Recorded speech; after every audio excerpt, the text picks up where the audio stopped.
Cain was born a prince, but fate had already marked him as a dangerous villain, destined to bring about the world's destruction and fall at the hands of one of three women. Upon learning this prophecy, the world turned against him, fearing what he would become. Many sought to end his life before he had the chance to grow, but one man stood against them all, his grandfather, the founding king. Refusing to accept the cruel fate laid out for his grandson, the king embarked on a desperate journey. Using forbidden magic, he confronted the future Cain across countless timelines and dimensions, sacrificing 9 lives in the process. Each time, the result was the same. On the same day, at the same hour, and in the same place, the world was reduced to ruin by Cain's hand. In the end, the king realized that escaping destiny was impossible, but rewriting it wasn't. Rather than fighting fate, he chose to reshape Cain himself. He vowed to raise the boy so powerful, so unshakably strong in will and spirit, that no prophecy could ever bind him. The protagonist reflects on his deep respect for his grandfather and teacher, recalling their first fateful meeting. Sitting on a grand throne, the old man, who is none other than the founding king of the first continent and a ruler of a powerful nation, gazes down at the young boy before him, his own grandson. The old man's name is Reinhard von Euclid. With an imposing presence, the king declares that the boy will one day become an unprecedented villain. His words carry weight, foretelling a dark destiny that extends beyond just the first continent. He reveals that not only this land, but the second, third, and even fourth continents will all face ruin at the hands of the child standing before him. Burdened with this grim foresight, the old king confesses that he has attempted to end the boy's life countless times in an effort to change fate. However, no matter how many times he tried, altering a predetermined destiny proved to be an impossible task. Reinhard von Euclid had endured countless failures, witnessing the world's destruction unfold before his very eyes.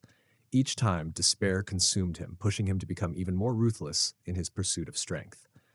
On the day his grandson, Cain von Euclid, was born, something changed within him. He clung to hope.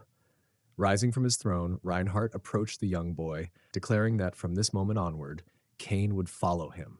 If fate was inescapable, then he would ensure Cain became so powerful that no destiny could ever dictate his path. 10 years had passed since the protagonist's long journey alongside his grandfather, yet he vividly remembered every intense step along the way. In the present, a dangerous confrontation unfolded. The feared black wolf ogre warrior, Makoro, had taken a woman hostage, holding a blade to her throat. His demand was simple. If the 3 people standing before him wished to keep her alive, they had to hand over their goods. The woman, terrified and desperate, pleaded for her life, revealing that a baby was waiting for her at home.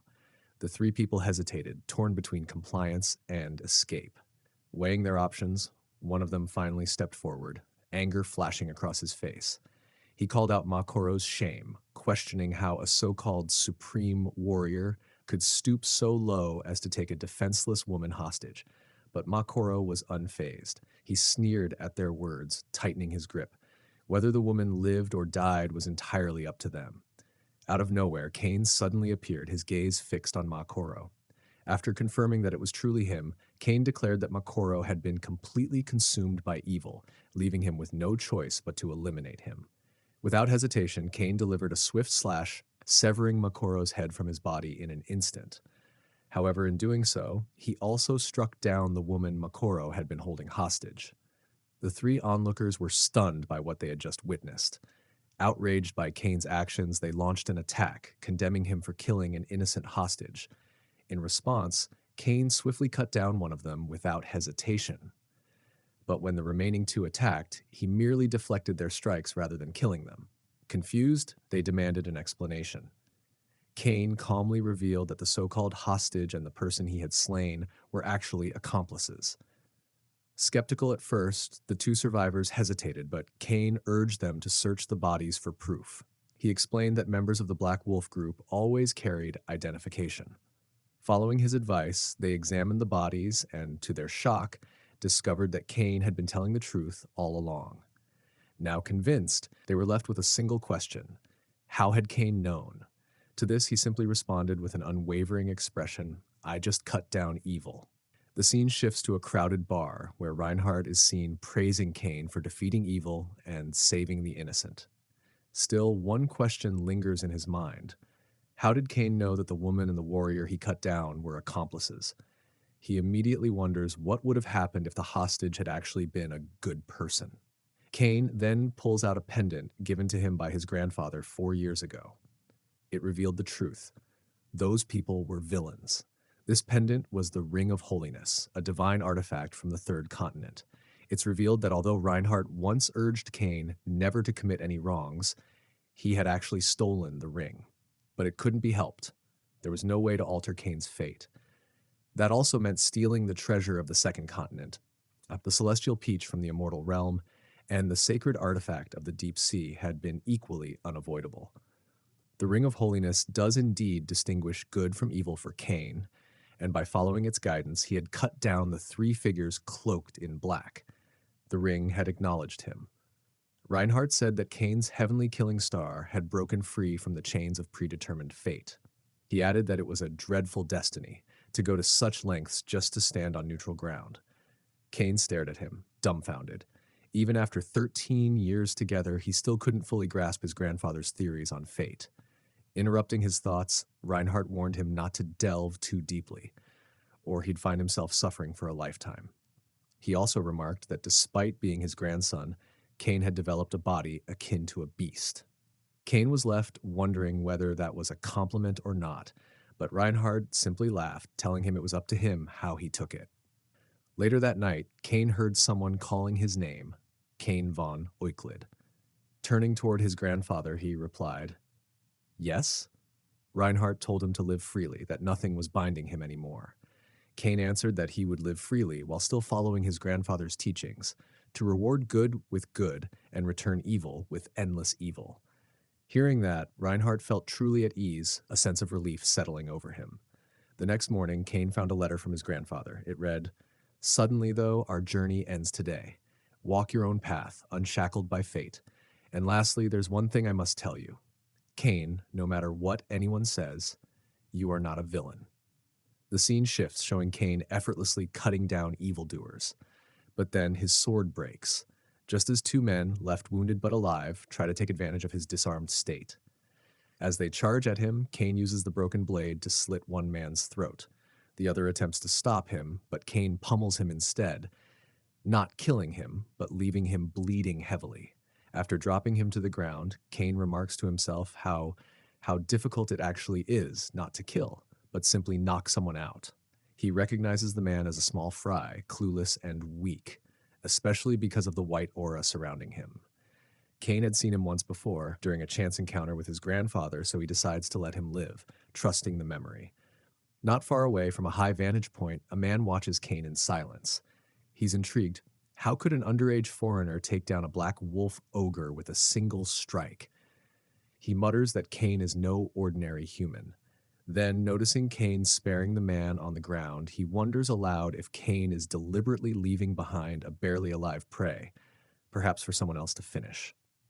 Suddenly, a girl appears behind him, addressing him as Master and urging him to hurry. Before leaving with her, he replies that there's somewhere he must visit first, then leaps off the cliff, with the girl following. Upon reaching the wounded man, the girl asks who he is, but the moment she realizes he's a member of the Black Wolf, her expression turns cold. Drawing her sword, she eerily asks if she should finish him off. Fortunately for him, the older man stops her, saying the law and government will deal with him. But the girl remained determined to kill him, so she asked the old man why he had refused her. The old man explained that it was a request from someone who had been attacked by the Black Wolf members. Upon hearing this, the girl was shocked, realizing that the person who killed them had sensed her master's presence from such a long distance. When they discovered the broken sword Cain had used, they realized he hadn't employed internal energy. If he had, the sword would have been protected. This revelation motivated the girl even further, confirming in her mind that Cain's martial arts and swordsmanship surpassed her own. The scene shifts to the central continent, a bustling place where people from every continent gather. It's renowned for displaying regional specialties and famous products from across the lands. There, among the crowd, is our poor main character, Cain, simply trying to reach the train station but struggling to navigate through the masses. Suddenly, A girl emerges from the throng and, in an overly flirty manner, asks if he's in trouble. She offers to tell his fortune at a 50% discount. Just as Kane is about to refuse, she mentions a fortune teller from the second continent who can see destiny.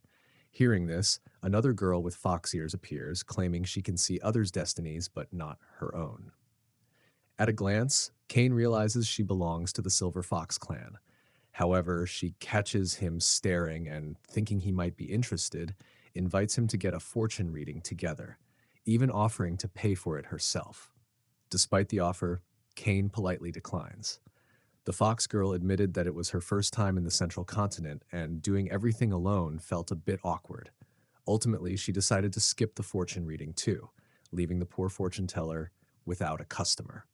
Frustrated, the fortune teller grumbled about her bad luck, while another girl urged the Fox girl to address the issue. The Fox girl, however, told her to drop it, as she herself had been a little rude. Still, the girl insisted. Those villains were using the name of the famed fortune teller who could see destiny just to make money. But the Fox girl didn't seem bothered. If she reacted to every little thing, she'd never get any peace. What concerned her more was the man they'd just met. Nariel, the other girl, misunderstood and assumed the Fox girl had fallen for him. Clearing things up, the Fox girl explained that it wasn't love. What caught her attention was the fact that she couldn't see his fate. His destiny was completely blank, perfectly colorless and odorless. That had never happened before, so she couldn't help but approach him. Though she couldn't see his future, she had seen a train ticket in his possession, meaning they shared the same destination. And strangely, seeing him reminded her of someone from 10 years ago, a mysterious man with the same invisible fate. That man had stolen the first Beast King's treasure, and she still remembered his words, though she had no idea where he might be now. Pulled back to the present, she smiled, feeling like she might meet that man again. Meanwhile, our hero thought about the Fox girl, who seemed to be his age. He wondered if she was the woman his grandfather once spoke of, one of the 3 stars destined to influence his constellation. She was the fortune teller of the Silver Fox clan, fated to pierce his heart with a spear. Kane smiled, but something felt off. The fortune teller was supposed to be his enemy. She should have been able to see his fate, but she couldn't. That troubled him. He wondered if his destiny had shifted toward neutrality. And if that were true, had other destinies changed as well? According to his grandfather, over 20 people were born with a fate to kill him. And that was just counting the major destinies. If he included the smaller ones, the total number exceeded 100. Twisting each of those fates and escaping death, that was both his starting point and his ultimate goal. After some time, Kane finally arrived at Ironheart, a massive store in Barakar, the capital of the Central Continent. He was here to meet someone, Cale DePel, a renowned blacksmith.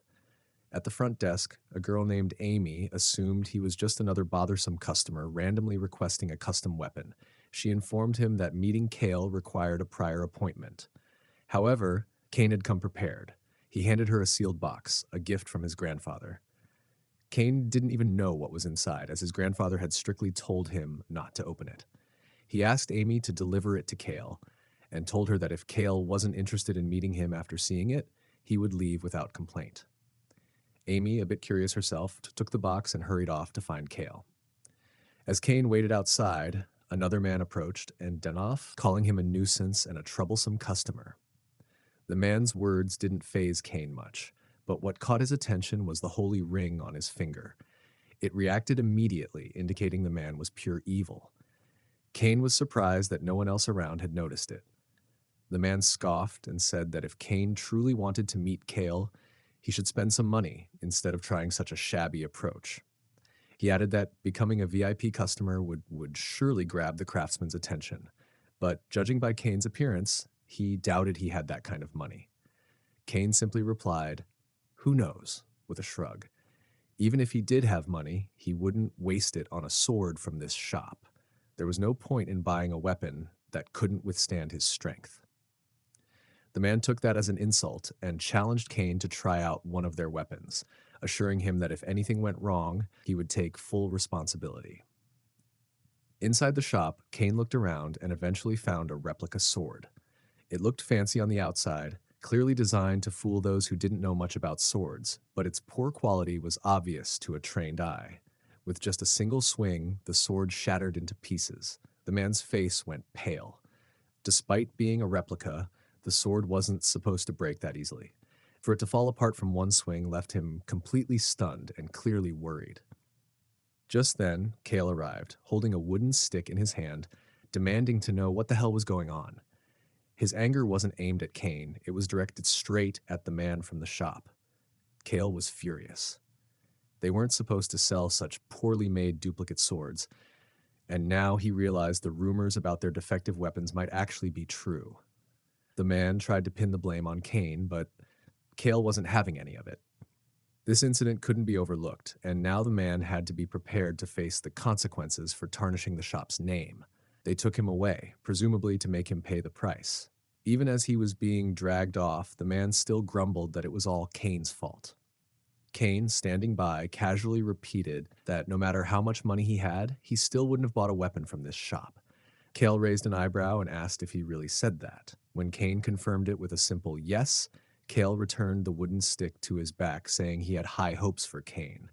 After all, Kane had brought a gift from an old friend. With a chuckle, Kale told him to pretend none of this ever happened and handed him a sword as a reward, one of the top 3 swords currently on display.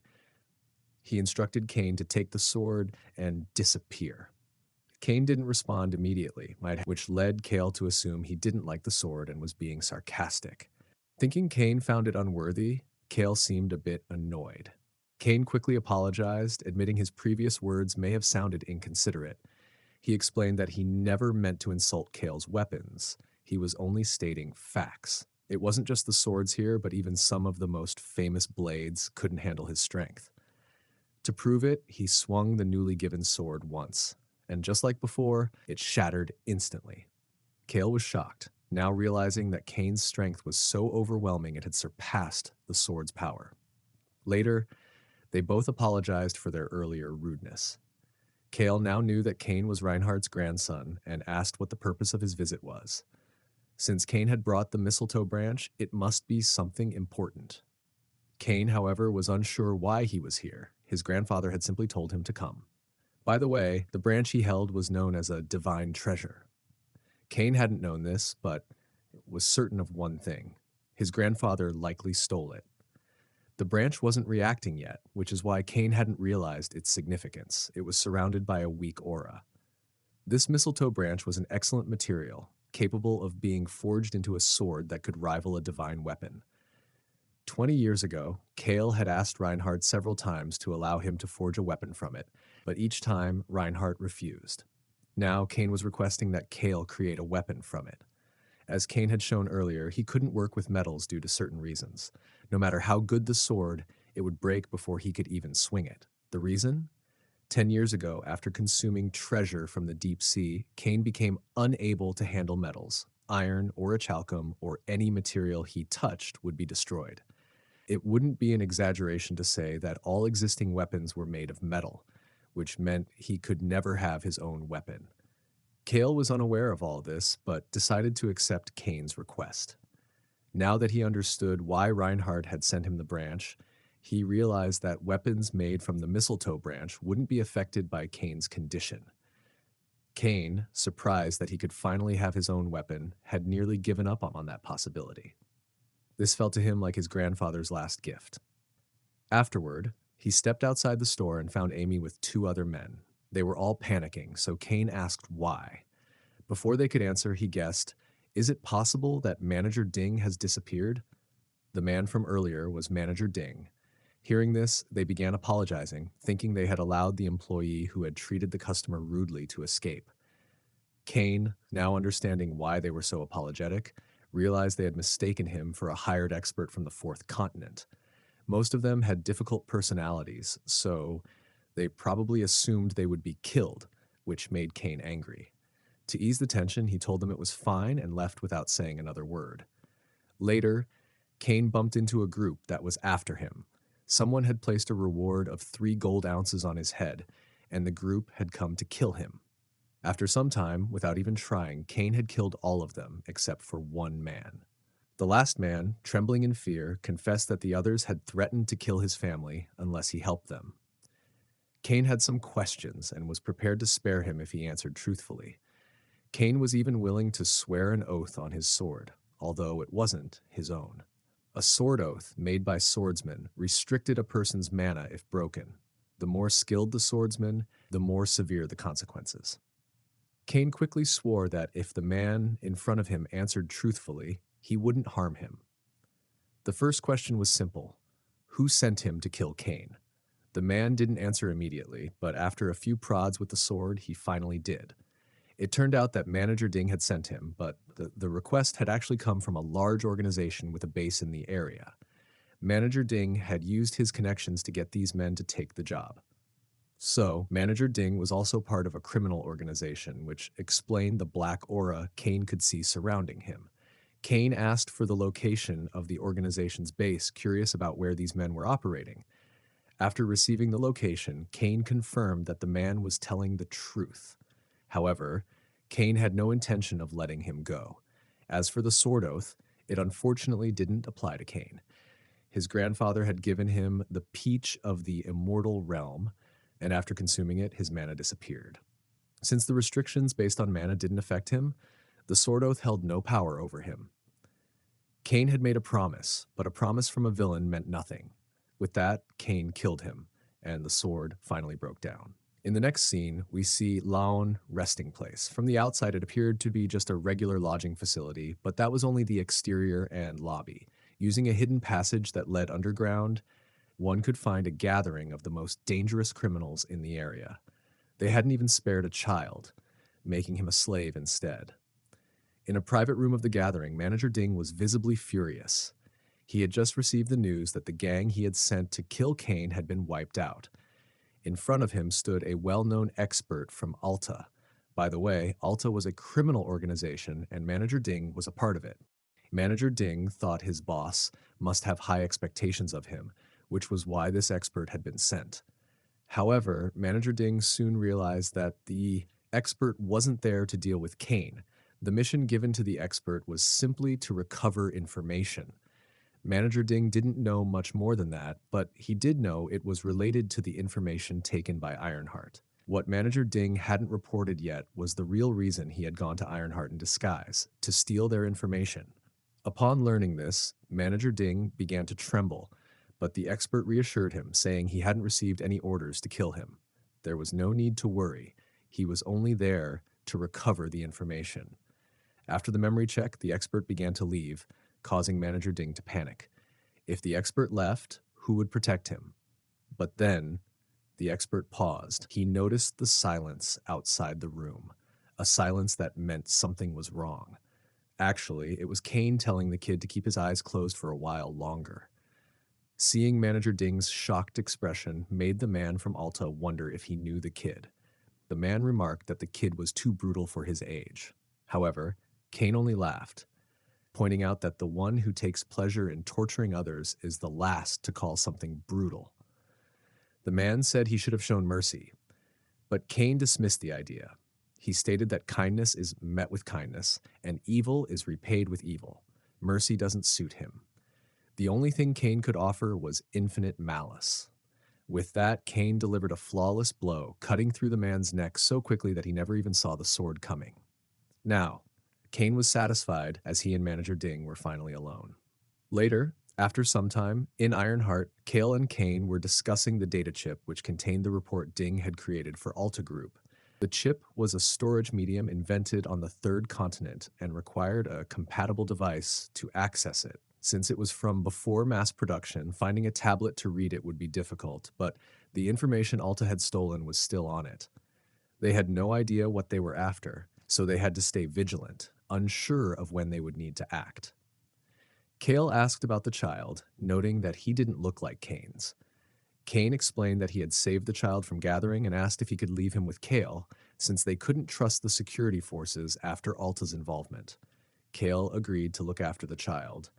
Just as Cain was about to leave, Kale showed him a scroll. It was about the box with the mistletoe branch. Upon investigation, Kale had discovered a secret space inside the box, and this was what he found. Suspecting it might be Reinhard, Kane thanked him and told him to contact him once he found a data chip reader before departing. The scene shifts to where Kane had killed Alta. The fox girl who had just arrived here was wondering who could possibly use force against Alta. Neriel commented that even if they were allies, they were still very brutal, so even if they were on their side, they couldn't rejoice too freely. The fox girl acknowledged that it might be difficult to communicate with this person, but she felt a familiar sensation. Neriel noted that it was a good thing to know there were others besides them who were hostile to Alta. The fox girl agreed, believing there might be others fighting to eradicate Alta. She actually hoped to meet that person. In the next scene, Kane is seen reading Reinhardt's letter. Reinhardt had already predicted that Kane had gone to the central continent, met Kale, and received the mistletoe branch. He also requested a sword and knew that Kane had encountered the Oracle, who could see fate. Reinhardt was aware that Kane must have clashed with Alta in Barakarl. Everything had unfolded exactly as Reinhardt had said, but Reinhardt also warned that Kane would lose his life to Alta. The scene transitions to Kane in the Mechanical Paradise, a shopping district where only goods from the Third Continent's advanced mechanical civilization were sold. Kane was extremely tired, as he had no mana.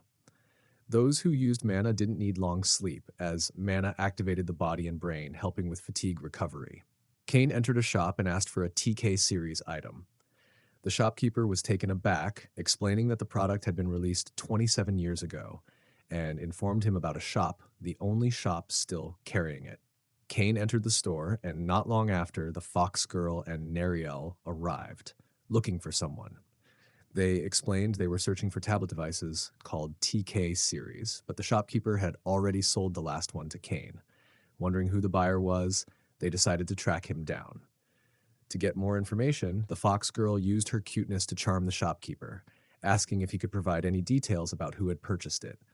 The scene changes to Kane inserting the chip into a device, which displayed personal information about the blacksmiths of Iron Heart. Just as he was about to leave to tell Kale about it, the Fox Girl and Neriel found him. He saw Neriel and immediately understood that she was her bodyguard. The Fox Girl moved closer to his face and remarked that he became more mysterious every time she saw him. Neriel reminded her to focus on the urgent matters at hand, and the Fox Girl directly asked Kane if he was a member of Alta.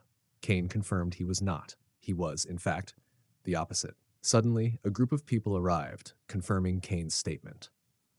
The Fox Girl, who was also the princess from the second continent, stepped forward, and Neriel immediately moved to confront them. The newcomers, showing unwelcoming behavior, considered themselves the important guests from the second continent. They said they had brought the tablet, meaning they must be there to investigate them. Kane's TK device began to vibrate immediately, and upon removing the chip, they realized that these people were tracking them using the device and had purposely placed it in that store. One of the group members asked Kane if he was with them or just a random person. Kane replied with the latter, and the person decided to trust him, noting that he wasn't a beast man. They then pulled out a music player and an anti-beast man weapon and started playing music loudly. The Fox Girl and Neriel fainted, but Kane stood unfazed. Thinking of him as a normal boy, they told him they would take him to their base for investigation, assuring him they wouldn't harm him. Then, one of them pulled out flow iron handcuffs, made from the toughest iron in the world. These handcuffs had the ability to suppress mana and other special powers, and they cost more than a normal mansion. Later, Neriel woke up in a dark room, feeling cold. She immediately started to panic, desperate to know where the princess was. But she soon realized that she was trapped with flow iron handcuffs, which she knew she wouldn't be able to break. Kane, finding her in this state, explained the situation they were in and revealed that the princess had been taken away. Neriel hadn't realized Kane was also with her. She asked if he was opposing Alta, and he confirmed with a yes. He explained that they were targeting the person who had crafted his sword, making it a one-of-a-kind weapon in the world, something he couldn't let go of. That's why he was going to crush them. Neriel was shocked, thinking Kane had lost his mind. Since the flow iron handcuffs were restraining them, and even the Beast King couldn't break them. Kane disagreed, stating that it was still just metal, and something like this couldn't restrain him. With that, he shattered the handcuffs into pieces. He even freed Neriel by crushing her restraints and then broke the iron bars, which only added to her trauma. I can't believe he's just a kid, she thought. Kane then guided her toward the source of the footsteps he had heard when the fox girl had been escorted away. In the next scene, the fox girl was tied in chains made of the same material as the others. One of the men was clearly enjoying her struggle and even expressed his desire to gouge out her eyes and gaze at them. The fox girl fired back, saying it would be more fun if she gouged his eyes out and played with them. The man, though knowing he would be in trouble, still decided to remove one of her eyes. As he approached with the tool, he suddenly sensed something behind him. It was none other than Kane, who immediately landed two powerful kicks, sending the man flying. Afterward, Kane crushed the fox girl's handcuffs and told her to go outside with the bodyguards.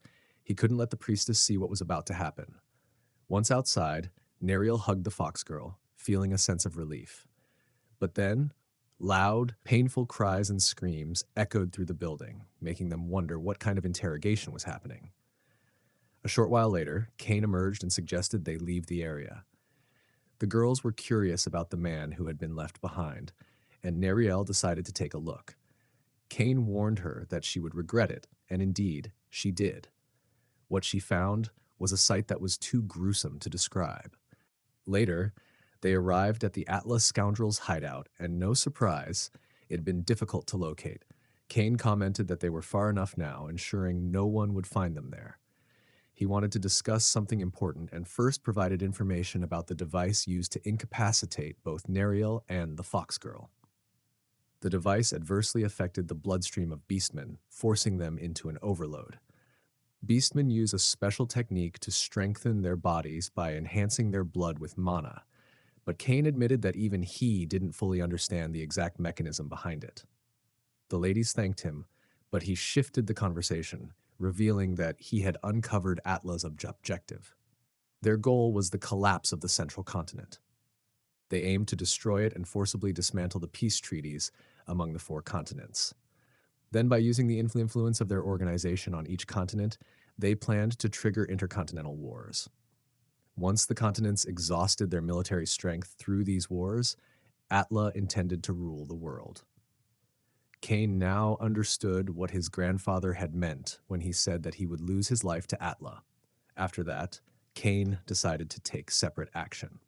The girls insisted on staying with him, but he stated that he had something urgent to attend to. That urgent matter was the potential invasion of Ironheart by Atla, which meant he had to return immediately. The fox girl asked if they could meet again, and Kane agreed to see them the next night at 6 at Sarah's Tavern, located to the right of Block 3 in the central shopping district.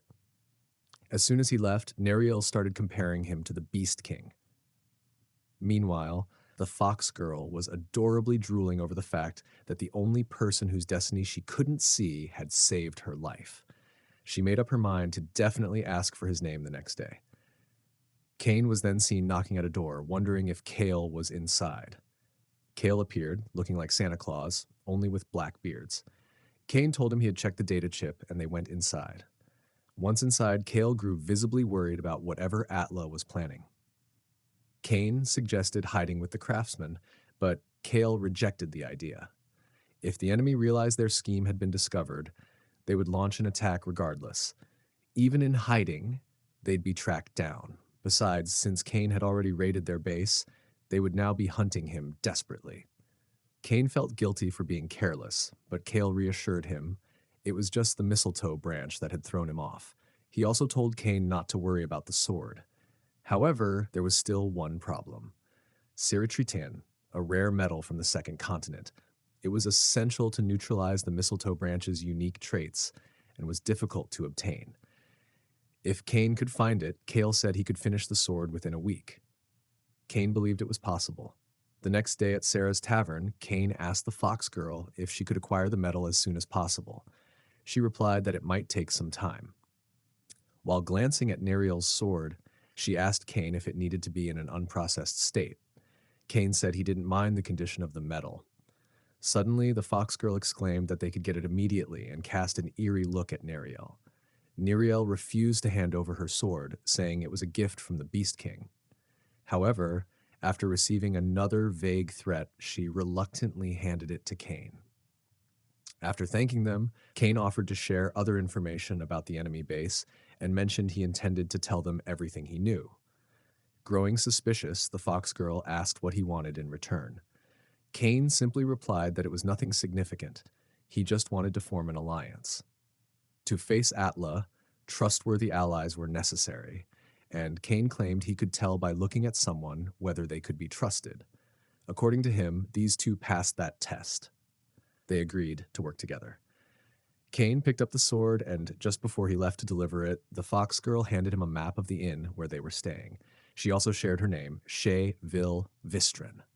Cain didn't think it was important to reveal his full name, so he simply told her he was Cain. In the next scene, Cain was seen walking after handing over the sword to Kale. Now, in just a week, his weapon would be ready, unbreakable no matter how hard he wielded it. After all, it was a divine weapon. He arrived at the beastman's lodgings and knocked on the door, speaking a coded phrase. The lamb was sold out. Neriel opened the door. Inside, the room was filled with people. As Cain entered, he wondered why Shaw Python had appeared with the Bloodstream Suppression Squad. He decided to get to the bottom of it. Shaw Python, seeing Cain approach, panicked. Moments later, Cain beheaded him, shocking everyone in the room. Only after that did he introduce himself. Instantly, chaos erupted. Everyone began attacking him, including a girl who leapt at him, but Cain didn't go down without a fight. He made sure not to injure anyone else during the scuffle, while Neriel stood aside, silently watching and waiting for the misunderstanding to clear. Another man moved in to strike, but Cain stopped him by explaining that Shaw Python had been a spy. The group was skeptical, finding it hard to believe. To back up his claim, Cain brought up the Jeffrel School, a research institute focused on body-based magic. He explained that among their repertoire existed a unique spell, body transformation magic. This magic implanted a special stone created by the Jeffrel School, allowing a person to replicate another's structure, face, and even 10% of their unique mana signature. As Cain shattered the magic stone, the man's form reverted to normal. Everyone stood in stunned silence. Cain had been telling the truth, but two immediate questions arose. First, as a swordsman, how had he recognized a spell from the Jeffrel School? And second, why hadn't he mentioned the man was a spy before killing him? The answer to the first was straightforward. Cain had mastered all 7 magic schools that existed on the first continent.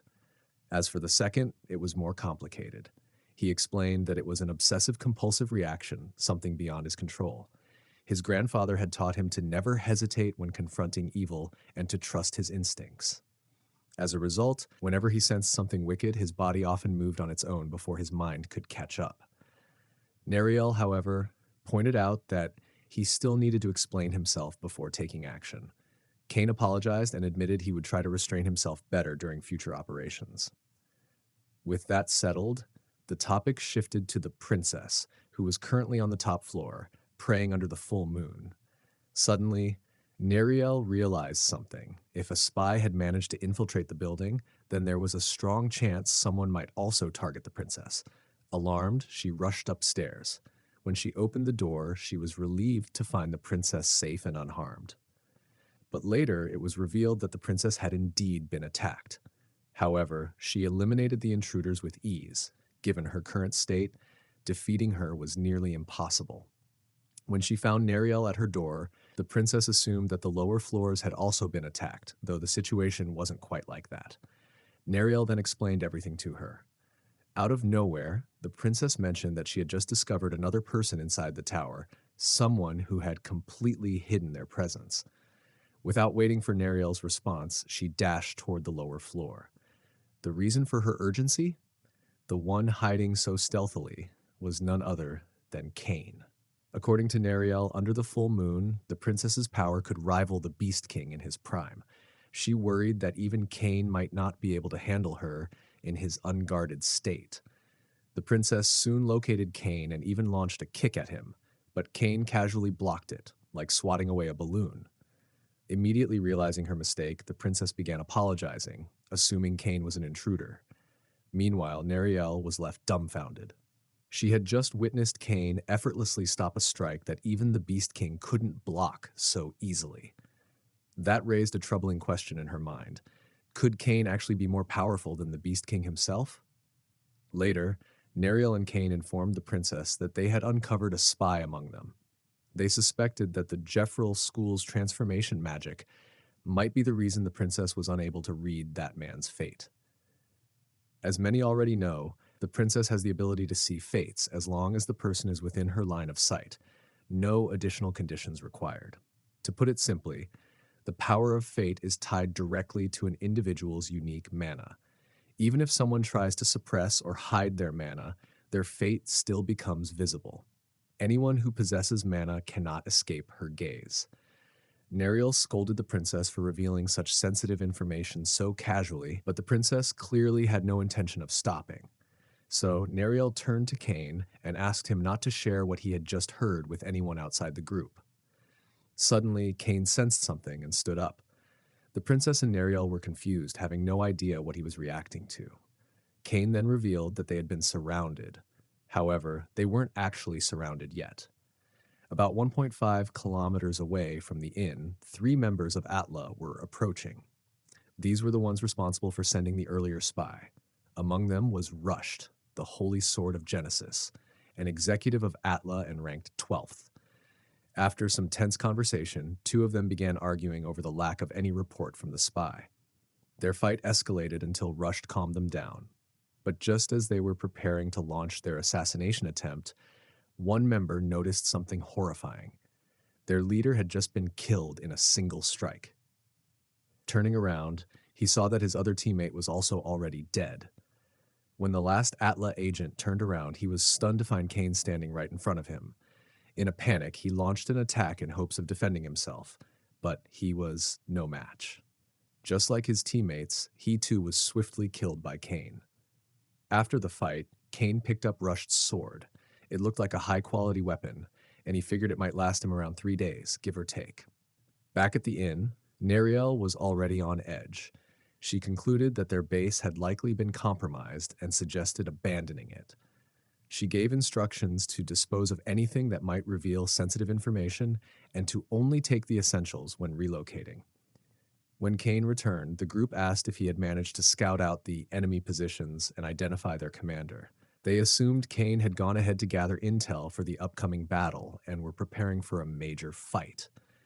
Cain casually responded that there was no need to worry. He had already dealt with the attackers. In fact, he'd eliminated them all within just 3 minutes. His words didn't quite register at first, but once they noticed the sword he brought back as loot, reality hit them hard. That sword belonged to none other than Rushed, the saintly sword master, and a high-ranking executive of Atla. The sword's name was Reshibertan, an enchanted blade said to cut through anything. Without hesitation, he killed everyone in his path. The princess, who had been praying until then, suddenly stood up, her true form revealed. She was ready to fight, telling Cain to leave the rest to her. She hadn't heard their conversation, unaware that Cain had already taken care of the enemies. Meanwhile, far away, in a small inn in the capital of the second continent, Thunder Emperor Van, an executive of Atla ranked 8th, received the news that Rushed had been defeated. Van, a powerful figure, hadn't expected this outcome, but he had also heard that the princess was born with even stronger blood than the best king. It was possible she had awakened her power and was the one who defeated Rushed. Originally, they had been after the princess, but with Rushed's defeat, their plans had been disrupted. Van decided to leave everything to the woman in front of him, wanting to focus on his own work. What exactly he had been working on, however, remained a mystery. The next day, Cain found himself at the outskirts of Barakal in a forest ruin. He was alone because the day before they had all decided to separate and meet again at the agreed location. Arriving 2 hours earlier than the appointed time, Cain chose to spend the waiting period in self-reflection. Self-reflection, a practice of observing without subjectivity, was meant to align one's essence with truth. He was doing this to find an answer to a question his grandfather had asked him long ago. Which comes first, the body that follows the mind or the mind that follows the body? Well, he was close to figuring it out. Meanwhile, Princess and Nariel were traveling when the princess, exhausted from awakening twice in one day, sensed a strange aura. Following it, they found Cain. The sight before her took the princess by surprise. It resembled a painting her older brother had shown her long ago. But what truly shocked her was the dark, evil mana emanating from him. After eating the peach from the immortal realm, Cain lost the ability to use mana. However, whenever he engaged in self-reflection, his mana temporarily returned. He still didn't understand if this return was a result of his self-reflection or if it was simply a temporary recovery. As he noticed the two of them observing him, he realized they had been watching for about 5 minutes without his noticing. When he approached them, the princess was startled, but quickly reassured him that nothing was wrong. She had merely been deep in thought. 20 minutes later, everyone had arrived. They were actually late, and it was all because of Cain. His mana had spread, turning the forest into a maze. The mana was like nature itself. Without wasting any time, the group got down to business. The princess was still wondering about what she had seen earlier, whether that dark mana really was Cain's. However, she trusted him and didn't dwell on it. They were planning to leave the area soon, as the royal airship would arrive in 4 days, so they needed to make their way out for now. The supply officer, communication officer, scout, and alarm magic device officer were all present. Thanks to the scout and alarm magic device officers, they learned that Atla had been on the move. Fortunately, they weren't heading their way, but were causing trouble in the capital's bustling district. The real issue was at Ironheart, where Cole and Amy were in serious trouble. Atla wanted to sign a contract with Cole, and they were blackmailing him. If he refused, they threatened to throw Amy into the forge, where blacksmiths heat iron. Outside of Ironheart, members of the self-defense group from the central continent were stopping customers from entering, claiming it was a holiday due to an unresolved problem at the forge. However, unbeknownst to anyone, these self-defense members were actually from Atla, who had built up a false reputation over the years. One of the men warned another not to speak about it, as they would be in serious trouble if anyone overheard. Out of nowhere, Cain appeared, swiftly killing one of the men. He thanked them for the information, revealing that he had been listening the whole time. At first, they attacked him, but when they realized they were no match for him, they began running, calling for help. It was all in vain, as the others outside couldn't see or hear them. This was due to the princess's barrier, which she had later changed to a formal one that completely isolated the interior from the exterior. The barrier would only last for 10 minutes, but that was enough. The group had already decided on the princess's role. She would be the vanguard, using her absolute power to defeat the enemy on the night of the full moon. On other days, she would support the group with her barrier formation. By borrowing the power of the priestess or the princess, Cain's options would expand. Meanwhile, Amy's situation had only worsened. After counting to 5, the men demanded Cole sign the contract with the bond he had agreed to, but they still threw Amy into the fire. However, as they turned around, they discovered that the one screaming and burning in the fire was not Amy. It was an Atla member who had been throwing her in. How was this possible? Because Cain was already there. Cain appeared behind the Atla member, calmly explaining that burning to death was the most excruciating way to die. Every breath the victim took dissolved the lungs as the flames engulfed them, and each nerve cell continuously simulated pain in an attempt to resist the fire. This intense agony was also the reason it was so difficult to lose consciousness. By the way, Cain also threw the other Atla member into the fire. He managed to save everyone just in time, but Amy's face had already been severely damaged. They considered using ice, but Cain intervened, stopping them, explaining that it would only make things worse. With killing intent, he quickly called for the princess. When she arrived, Cain requested that she heal Amy. In a matter of seconds, Amy's face returned to its original state. Cole was amazed, having never seen a healer with such power. He remarked that it was no surprise, given she was Cain's ally. With 3 minutes still left on the barrier, they decided to leave Ironheart immediately. Cain told his staff they needed to leave right away, though everyone was concerned about the supplies in the warehouse. Still, the weapons could be replaced. Surviving was their priority. Kane raised his hand, asking them to wait for a moment.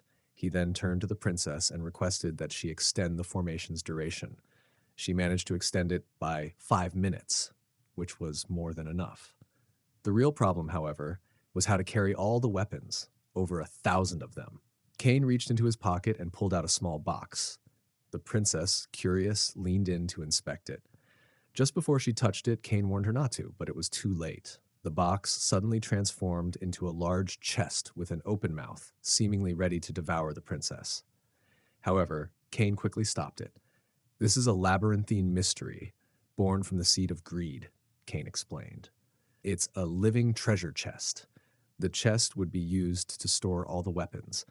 After some time, a group of Atla members finally arrived at the warehouse, only to find that all the weapons were gone. There wasn't even a trace left. Frustrated, they decided to capture the families and relatives of the blacksmiths and store clerks. They would do whatever it took to catch them. Meanwhile, Neriel had already evacuated the families and acquaintances of those involved, knowing that Atla would surely target the relatives of the blacksmiths. In 4 days, a royal airship would arrive to take them. They invited Cole and the others to the second continent, and they agreed. Before they left, Cole wanted to ask for a favor. He needed a space to work at, as he wanted to finish crafting Kane's sword made from mistletoe wood. He believed he could complete it within 4 days, and had already named the sword Mistletoe. Later, Neriel and the princess took him to an abandoned factory. This was the only space they could provide for Cole to work. Changing the topic, the princess asked Neriel if she had been able to establish contact with their country. Neriel replied that she hadn't been successful yet. It had been difficult to avoid the other communication terminals while trying to establish a stable connection with the princess's brother directly. However, once they were allowed to let their signal be detected by other terminals, they would be able to make contact immediately. The problem was that they couldn't risk doing so just yet, because they had no way of knowing which of the 13 terminals might be under the control of an Atlas spy. Yes, there could be a spy among the 13 terminals. These terminals were manned by 13 people, all prominent figures within the country. In addition to the first terminal, there were 7 Guardian Knights, 2 of the strongest warriors, and 3 high-ranking officials. All of them had served the royal family for over 20 years. The only person who knew the princess's unique mana was the key to her strength was the princess's brother, the first prince. No matter how long it took, they would only contact someone confirmed not to be a spy. The one person everyone could trust, the highly respected first prince. Later, they changed the subject, and the princess wondered aloud where Kane was. They were truly surprised. Not only did he possess some mimic and X-grade artifacts, but he was also incredibly powerful. They weren't sure about his background, but they were certain he wasn't aligned with the enemy. The princess found it hard to believe that he could be a villain, yet she couldn't ignore the dark mana she had sensed within him during that moment. 4 days later, Kane and Neriel were talking. Kane was praising her for her hard work over the past few days. Now it was time to get moving. Everyone was ready. The princess mentioned that it would have been better if Kane had come with them, but she reassured him that she would return as soon as possible. Neriel said that they had to come back quickly because if they were late, Kane would have to handle everything on his own. However, to Kane, it would be too troublesome to do everything alone, so he decided to wait for their return. As for the sword, it was finished, but Kale asked Kane not to touch it for a while. Kane understood and thanked Kale, acknowledging that it was only because of him that his dream had come true. After some time, the royal airship from the second continent finally arrived. However, along with the airship, there were also people from Atla. It seemed their information had been leaked somehow. Atla had initially only been after the princess, but now they had discovered that she was also responsible for evacuating the Ironheart craftsmen. The Atla forces came prepared, pulling out anti-beastmen weapons. These weapons, while appearing to be simple speakers, actually functioned as blood circulation suppressant devices. However, this time they had learned how to deal with it. All they needed to do was stop using the blood circulation technique. The people from Atla found the situation more annoying than anything because, at first, They had been told that using the suppressor device would be enough to deal with the princess. Now they realized they had to deal with more than they expected. Everyone was ready to fight, but the princess had other plans. She instructed everyone else to fall back, saying she had a way to buy some time. Her formation wasn't affected by the suppressor device, so she quickly set up a protection formation called Genbu. With this, no one from Atla would be able to step foot inside. Meanwhile, Kane was in the abandoned factory, staring at the sword Kale had told him not to touch. He couldn't afford to wait around for a whole month, and he also had Black Fang with him, which he borrowed from Nariel. He knew he couldn't leave it with her for too long. If he didn't act now, who knew if he would make it in time? But he also couldn't leave his sword alone.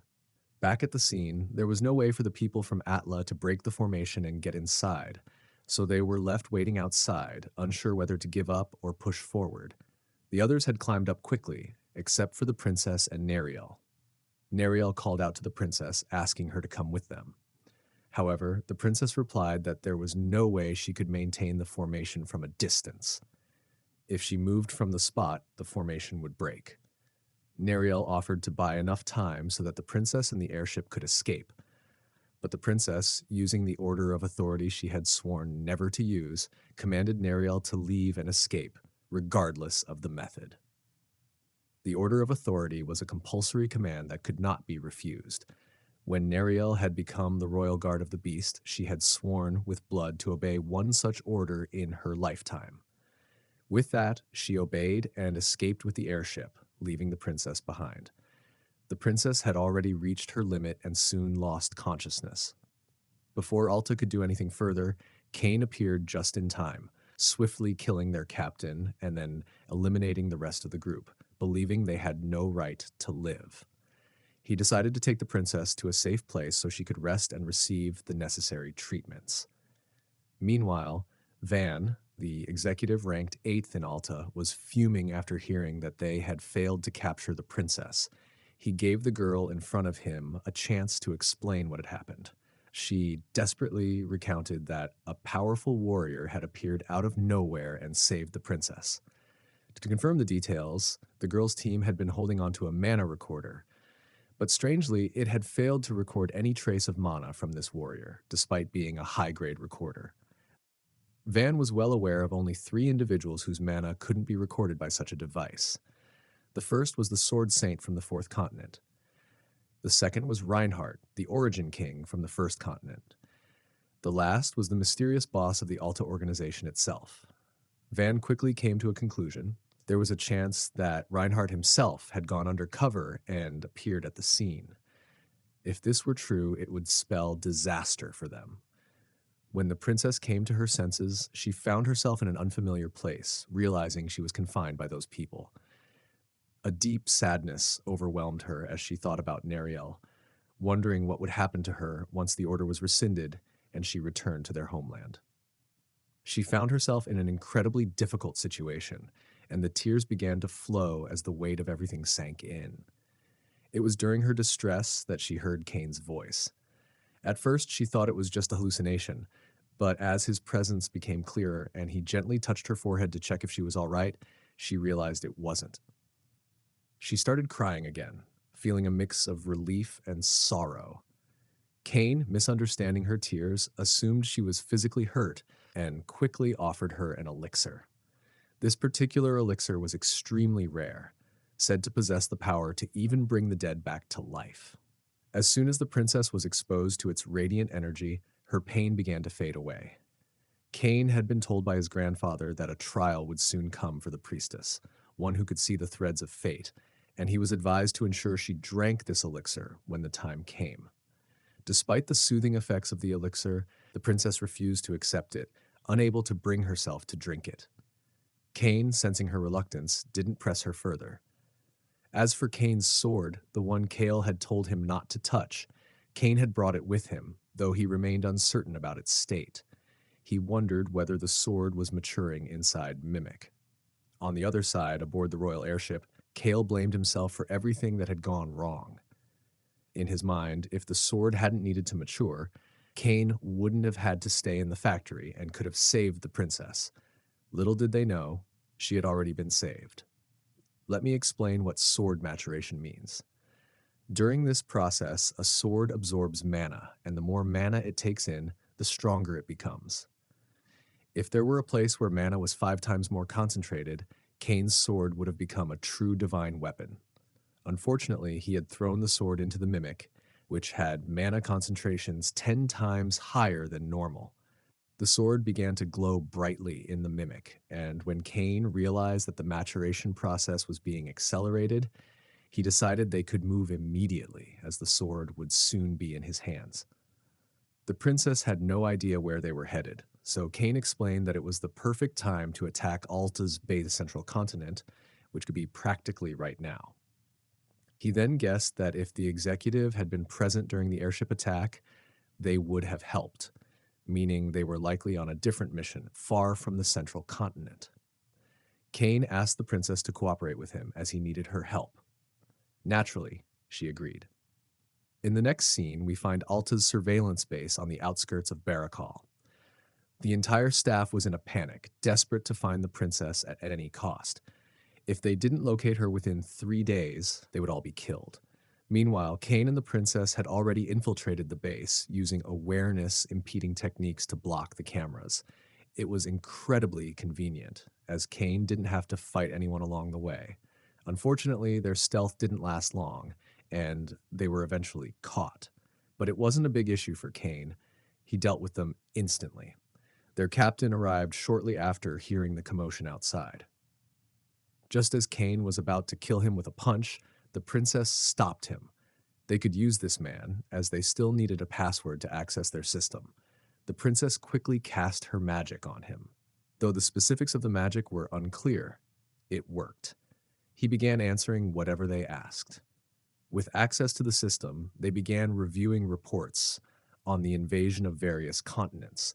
The information was presented as percentages, and for the first continent, it was 99%. Cain was from the first continent, and who would have thought that the unified kingdom established by his grandfather would fall in just 14 years? What his father might be up to now was anyone's guess. Cain was furious and emotional, but he later apologized to the princess. As for the other continents, the situation wasn't much better. The third continent was only at 11%, the fourth at 48%, and the second at 38%. Thankfully, the Vistran royal family seemed to be holding up, which suggested that the princess's brother wasn't a traitor. The real issue, though, was the lack of trust. Only 3 people knew about the return operation: the princess, Neriel, and her brother. The princess thought that the misunderstanding had been cleared up, but it hadn't. Neriel wasn't aware of the situation, and if she became convinced that the first prince was a traitor, no one knew what would happen. The princess knew she had to inform her father immediately, as any delay could cause distrust within the royal family. Alta would undoubtedly exploit this, leading to the second continent's fall. But there was a problem. They had no way to communicate with her father. Out of nowhere, Cain suggested they head to Alta's headquarters in Barakal, which was also their largest base, with over 1,000 members. Why? Cain's plan was to break through their ranks and secure a communication device before Neriel reached the second continent. Time was running out. They had only 8 hours left before the airship reached its destination. At Alta's central headquarters, chaos erupted as everyone scrambled to find the princess. The commander was demanding that they locate her as quickly as possible, but a group requested more time. That was impossible, according to the commander, because a certain person was on their way to the central continent. Not long after, another group from Alta arrived, the team that was supposed to be guarding the post. But they explained that it was the commander who informed them that invaders had arrived and ordered them to head to the basement immediately. This was all part of Cain's plan. He was behind it all, believing that by gathering everyone in one place, he could eliminate them all at once. As he entered the basement, the door shut behind him and the electricity went out. It was Princess Dovan who had cut the power. She also activated the sensory enhancement talisman she had given Cain, allowing him to see in the dark. One by one, he started killing everyone. On the other side, the princess watched, but all she saw was someone evil, someone who took pleasure in killing. Her suspicions grew. She remembered the time she had seen the dark mana within Cain. Was this his fate? Everything now pointed to Cain being evil.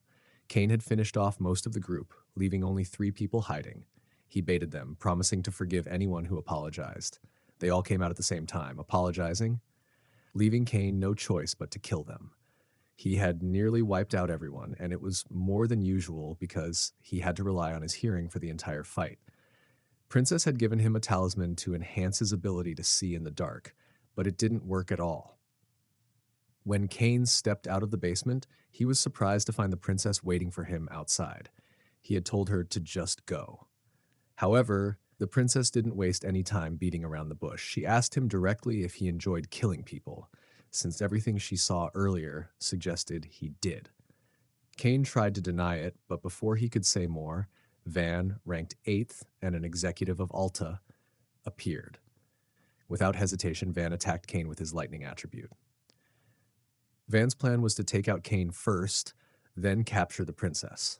But Cain wasn't about to be taken down that easily. The audacity of Van to think he could defeat the protagonist with just a lightning attack. After the smoke cleared from the blast, they discovered Cain was completely unharmed. He swiftly countered, punching Van and pinning him to the wall. This gave Cain some time to seize the advantage. Taking full advantage of the moment, Cain handed the princess Sol la de Paratine Faux Vistron from the Mimic. It was a sacred item from the first Beast King. Why did Cain have it? His grandfather had stolen it from the Beast King in order to purify Cain's true nature, but his grandfather had also told him that one day he must return it to the princess. The first Beast King's sacred item had the power to awaken the dormant blood of the Vistron. The priestess who wielded it would undoubtedly become the strongest Vistron to have ever lived. Cain told her that he would explain the details later. For now, she should just accept the item and save him later, as he would likely be unconscious after finally defeating Van. He urged her to get away from there, as Van had just gotten back up. Van launched another lightning attack at Cain, but Cain blocked it with a broken sword. He had initially thought being ranked 8th would be a big deal, but right now, Van wasn't looking so impressive. Cain caught Van's lightning punch with his bare hands, shocking Van. With his final punch, Cain easily killed Van. Meanwhile, the princess was already in the control room, still unsure if it was right to use the divine artifact. She didn't have time to hesitate, though, as she heard footsteps approaching. The people from Alta had noticed that the security system was still off, believing there was an intruder in the control room. Without a second thought, the princess decided to use the artifact. Her father had told her that the divine artifact of the first Beast King was both a blessing and a curse. How so? Let me explain. If the Chosen One wielded the artifact, it would grant them a great blessing. But if the person wasn't the Chosen One, it would cost them their life. It was a do-or-die situation. Though hesitant, the princess remembered Cain, and in the end, she gave in. She activated the divine artifact. And, of course, she didn't die. She had worked tirelessly out of devotion, sacrificed her body, and sworn loyalty, so she received the blessing. After using the divine artifact, the princess could see everything clearly. She noticed that, just as Cain had said, he lost consciousness after defeating the Thunder Emperor Van. However, there were still people heading toward the control room, so she had to take care of them first and then move Cain to a safe place. When the people from Alta entered the control room, they found it empty. While hiding her presence and remaining invisible, the princess took down 2 of them. Only 10 remained. In the next sequence, Cain found himself facing an army on the battlefield, with a wall between him and his opponent, his future self. He was trying to confront the princess, who would become the 37th Beast King. After an intense battle, the princess defeated him and killed him. Cain believed this was his future.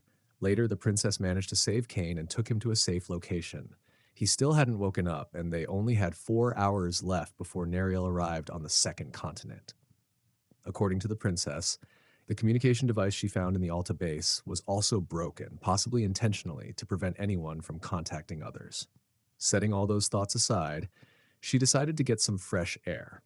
The princess felt her awakened power stirring inside her, thinking it was due to the full moon, but she realized it wasn't. It was the divine artifact that had triggered the awakening, allowing her blood to activate even without the full moon. She confirmed this after looking into a pocket mirror. Her happiness didn't last long, though, because someone else arrived, rank 1 executive of Avalta, known as Starfish. He was there because he had heard that Thunder Emperor Van had just died. He assumed that Reinhard von Euclid was the one responsible for Van's death. Starfish demanded the princess tell him where Reinhardt was, but she had no idea what he was talking about.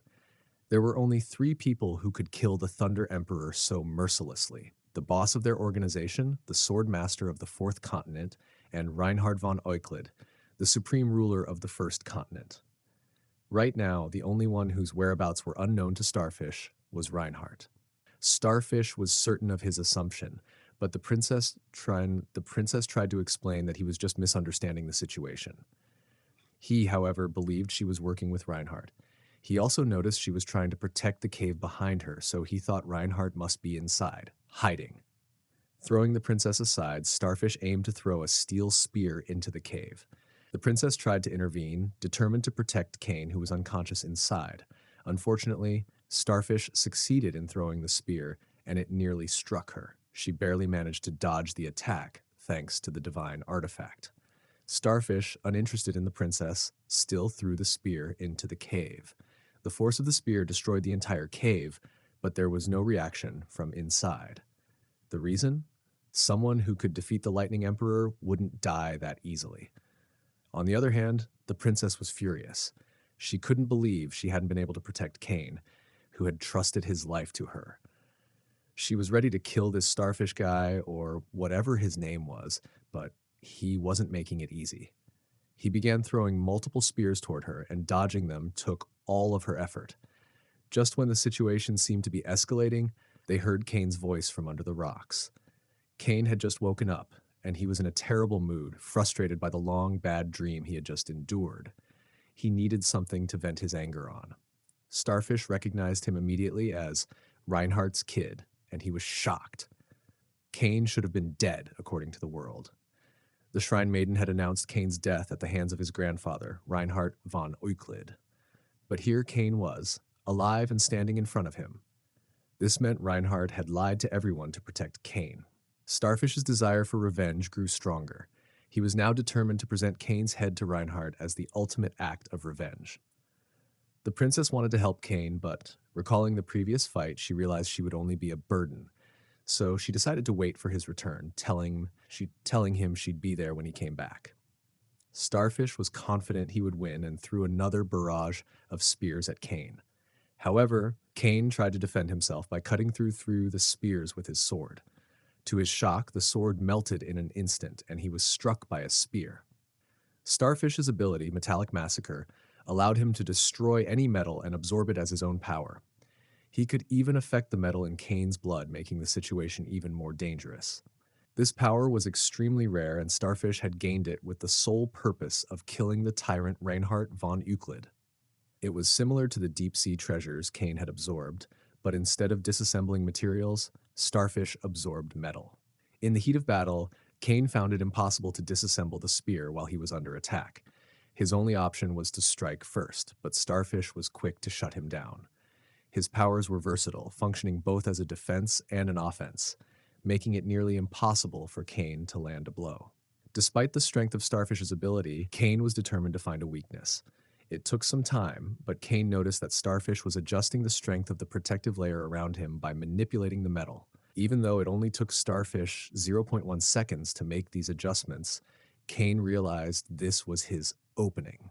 Using his incredible speed, Kane moved in and, in a flash, landed a powerful punch on Starfish. Starfish went flying through the air, clearly stunned by the unexpected strike. Starfish wasn't hurt at all because his body was as hard as metal, so he took no damage from blunt attacks. Kane began thinking about what the Starfish's weakness could be. He had already tried attacking with swords and striking, but nothing had worked, and now he was completely out of mana, unable to use any magic. With no other options left, he had no choice but to rely on his sword. He opened the mimic, and the sword emerged. The blade, now fully manifested, was the divine sword known as Mistiltine. The Starfish, furious, assumed Kane was mocking him, especially as a wooden sword suddenly appeared out of nowhere. However, it soon became clear that this wasn't just any ordinary wooden sword. With no mana left, Kane swiftly sliced off the starfish's arms. The speed and efficiency of his strike were astonishing. Couldn't help but wonder what kind of price Kane had paid to wield such a powerful weapon. But they were misunderstanding. Kane lunged forward and explained that he had never fought with his full strength before. Not because he couldn't, but because there had never been a weapon strong enough to handle his power. This would be the first time he would unleash his true strength, and he asked the starfish if it could withstand a single swing. As he swung the sword, the starfish simply vanished, erased in an instant. The sword had withstood the force of the blow. The feeling was exhilarating. His grandfather had always told him that fighting with a sword was exhilarating, but Kane had never fully understood what he meant until now. Now, he finally did. Kane checked to see if the starfish had gathered any information on him. After a brief inspection, he found a data check, but before he could process any further, everything started to blur. It might have been the blood loss. The princess arrived shortly after, but before she could speak, Kane fainted. Sometime later, he drifted into another dream, this time where he fought like a true villain. However, this time it wasn't the princess he faced, it was a different girl. Her name was Serena Soret, and she held the title of the Light That Pursues the Truth. After a fierce battle, the outcome was the same as before. Kane was killed, this time by Serena herself. When Kane awoke, he found himself in an inn. The princess was asleep at a nearby table. Upon seeing the divine artifact resting on her head, Kane realized it had fully taken root within her. He couldn't believe he had fainted twice in a row, but what concerned him more was the sense that time had passed in much the same way as before. The more time passed, the more detailed his dreams became. He began to wonder, was this his future? If so, was there any hope for him, or was his only path to destroy this world, no matter what choices he made? If that were the case, he didn't know how he could possibly continue living. Suddenly, the princess woke up, and it became clear she hadn't been trying to sleep at all. She had simply fallen asleep. She had been attempting to contact the second continent using the communication device they had retrieved from the Alta base. Unfortunately, she had been unsuccessful. None of their communication codes worked, and after all their hard work to acquire the device, she was still unable to make contact. Now, she was at a loss for what to do next. Kane, realizing there was no other option, asked her to hand over the communication device. After entering the correct communication code, it finally activated and connected to the second continent.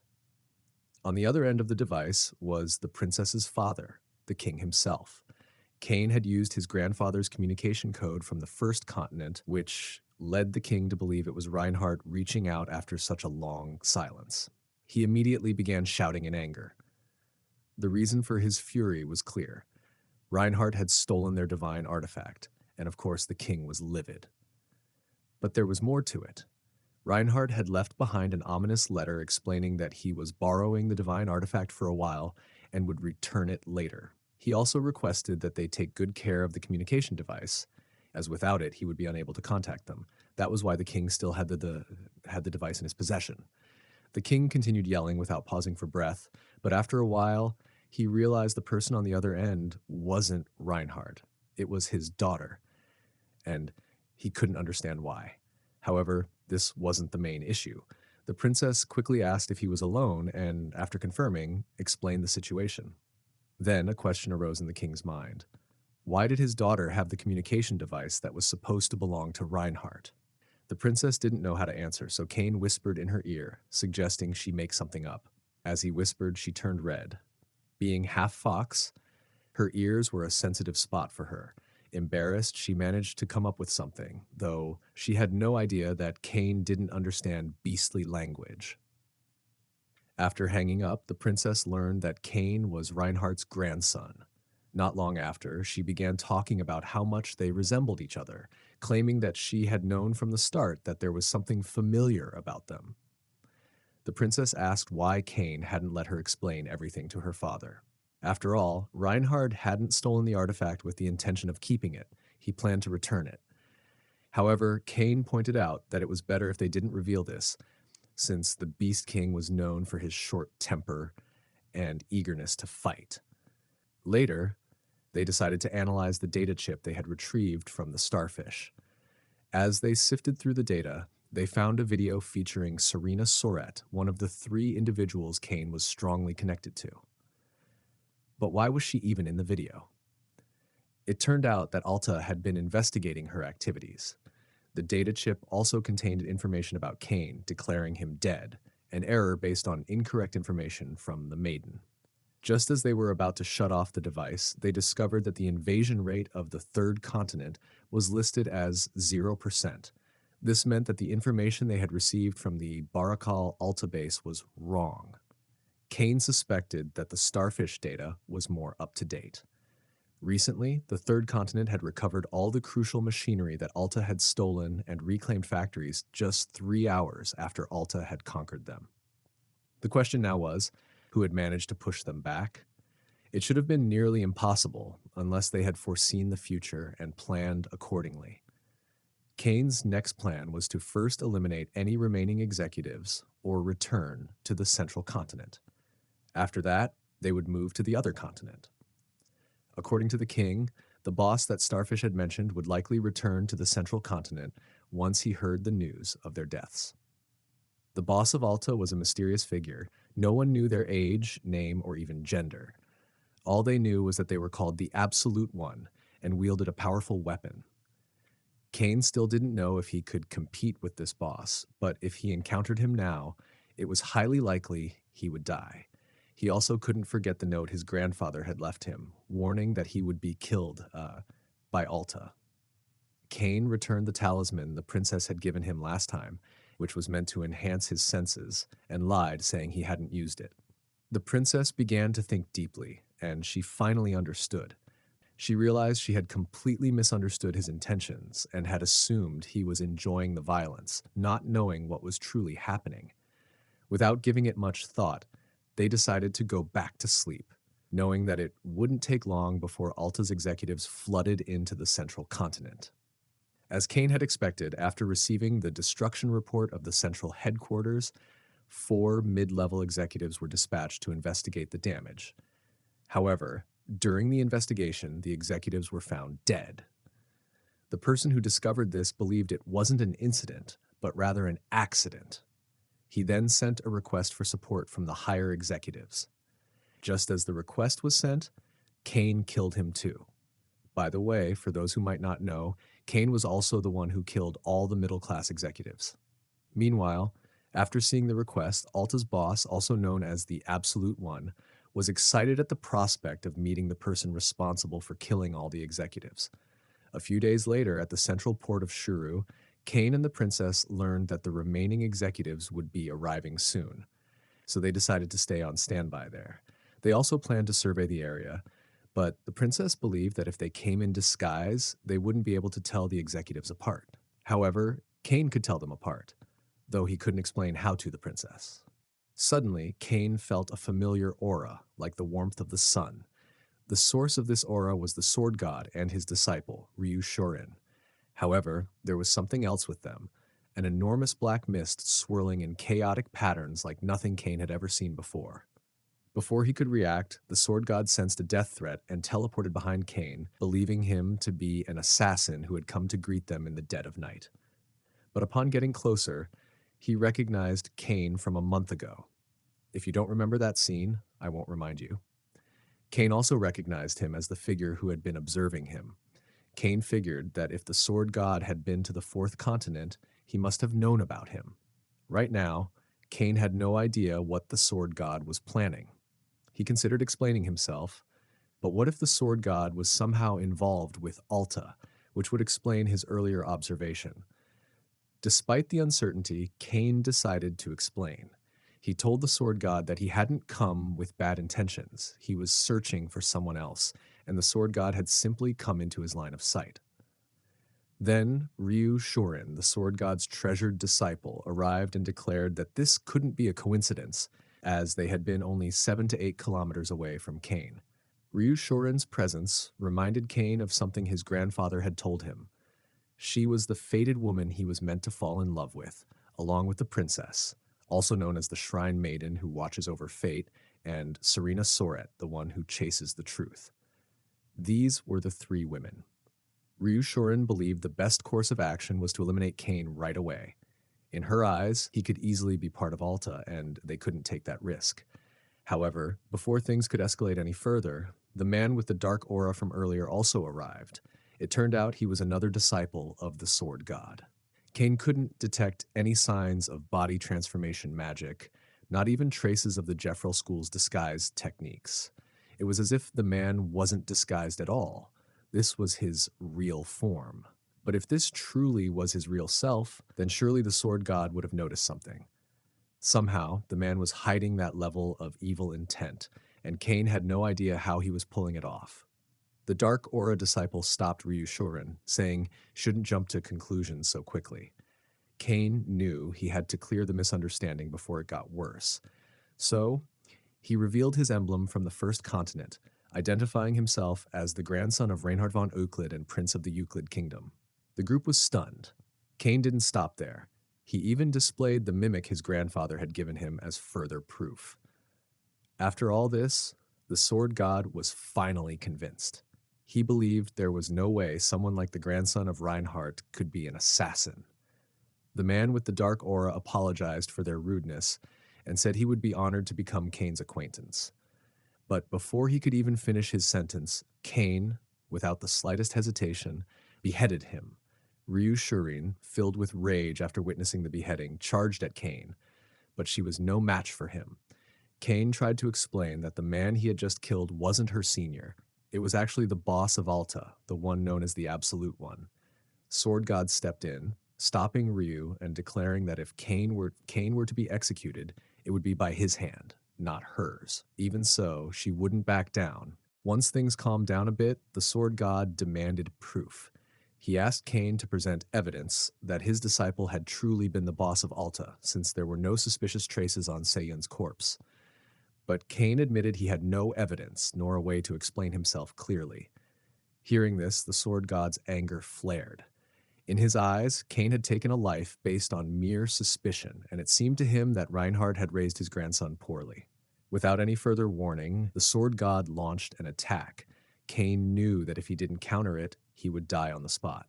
Just as the blade was about to strike, Kane's mana suddenly surged back to him. He managed to block the blow with his sword. The Sword God jumped back, preparing to strike again, but before he could, his arm was severed.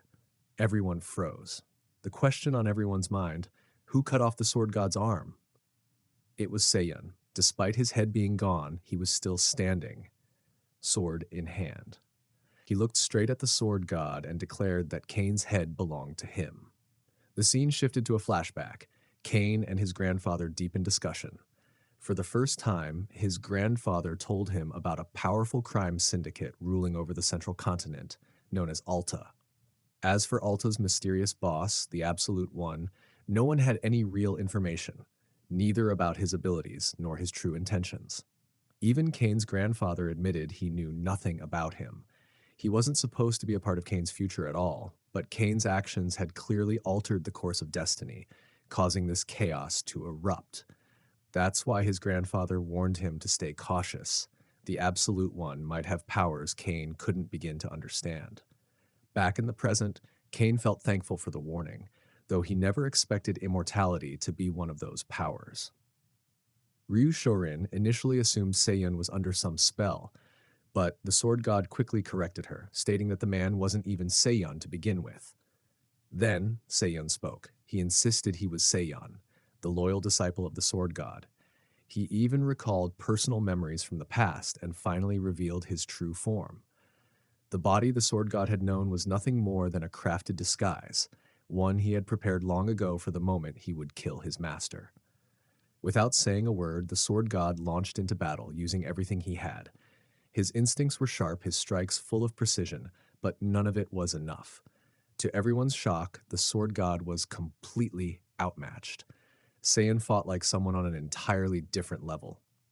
Sword God felt a deep sense of sadness. Even with his instincts, he could sense the mysterious power before him, and now with one arm lost, he could no longer defeat his disciple. Realizing this, he told Kane and the others to escape with everything they had. He would buy them time. Kane and the others obeyed without hesitation.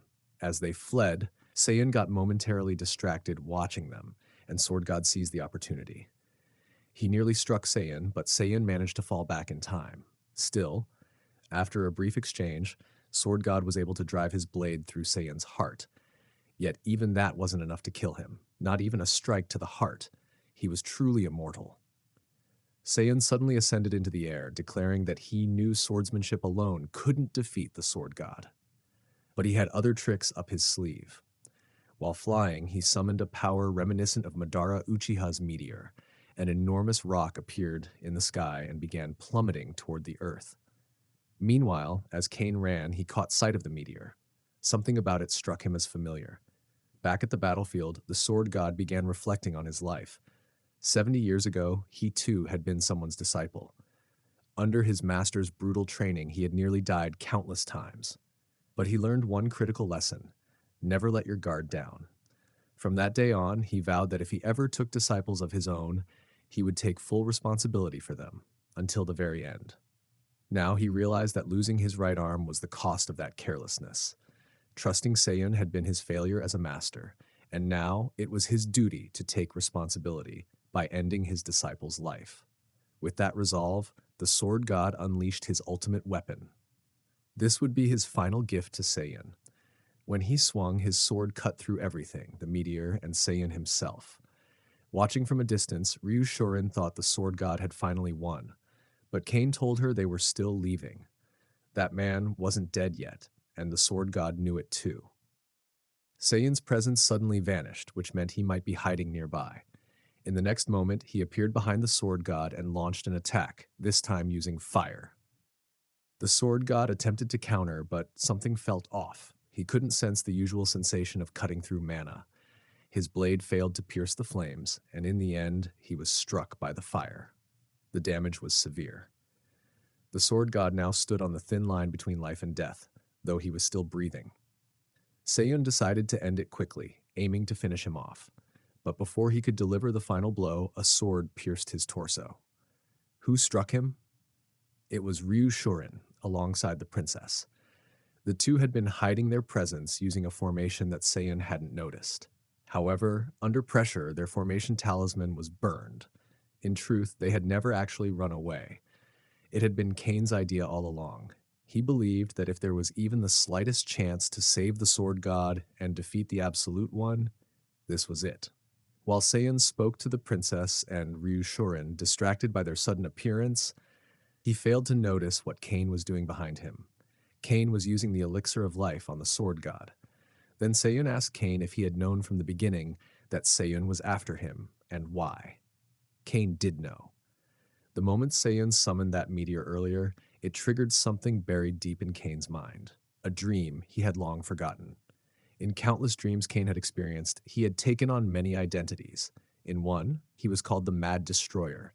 In another, a solitary king. And in yet another, he was the Absolute One. In those visions, he rained meteors from the sky, wielded the power of the world, and used the power of creation to accomplish anything he desired. He even created biological weapons unique to him and invented the very concept of immortality, making himself incapable of dying. That same power, once contained within a ring, had now flowed into Saiyan. Yet even now, the Absolute One's power still yearned for Kane, as though it sought to return to its original master. To Saiyan, this was infuriating. The fact that Kane could steal power from him just by being nearby was unacceptable. Enraged, Saiyan declared that before Kane could take any more, he would kill him. He invoked his magic, quintuple origin creation magic, creation of life. Shadowy wolf-like creatures materialized and lunged at Kane. Kane tried to cut them down, but it was no use. These beings didn't want to live, they were built to die. Even if he struck them down, they wouldn't truly perish. Saiyan had granted them the concepts of immortality and division. Every time they were injured or killed, they split into more. While Saiyan explained this ability as division, the behavior looked like multiplication. Regardless, Kane now faced an endless swarm.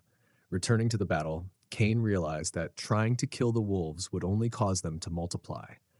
With no other choice, he focused on holding them back. He turned to the princess and asked if she could use a ceiling formation to trap the creatures, Unfortunately, Seiyun's earlier magic had burned all her talismans. Still, the princess said she could manage it if she had a little more time. Kane nodded and told them to focus on escaping. He would buy them the time they needed. For now, his only goal was to stall the creatures and prevent their numbers from growing any further. As one of the shadowy wolves sank its teeth into him, Kane sensed the four forces that had been used in their creation: Adi, Koro, Beijane, and Sora. Drawing on his own magic, Kane managed to destroy the internal structure of the creature's runes, because those forces were originally his. Seiyan, however, wasn't surprised. He already knew about Kane's mana issue.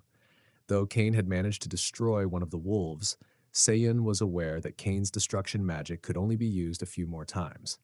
Meanwhile, Kane believed that if he could just hold out long enough for the sword god to recover, there might still be a chance to win. However, Seiyan revealed that it was hopeless. The magic he had used was a form of concept creation, one that embodied death itself.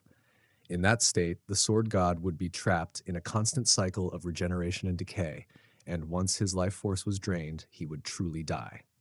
As Kane ran out of options, Ryu Shuren intervened. The sealing preparations had been completed.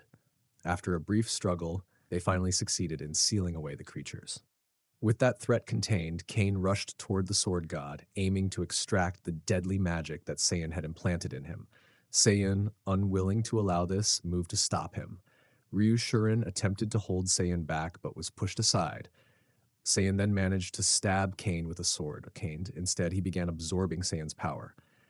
At that moment, Seiyan's backstory unfolded. 15 years earlier, on the day he suddenly inherited the Absolute One's power, he had instantly come to know about its original owner, Kane. He also realized that if Kane remained alive, the power would inevitably return to him. To stop this, Seiyan decided that Kane must be eliminated. He stabilized Alta and established an expansive information network across all continents in pursuit of him.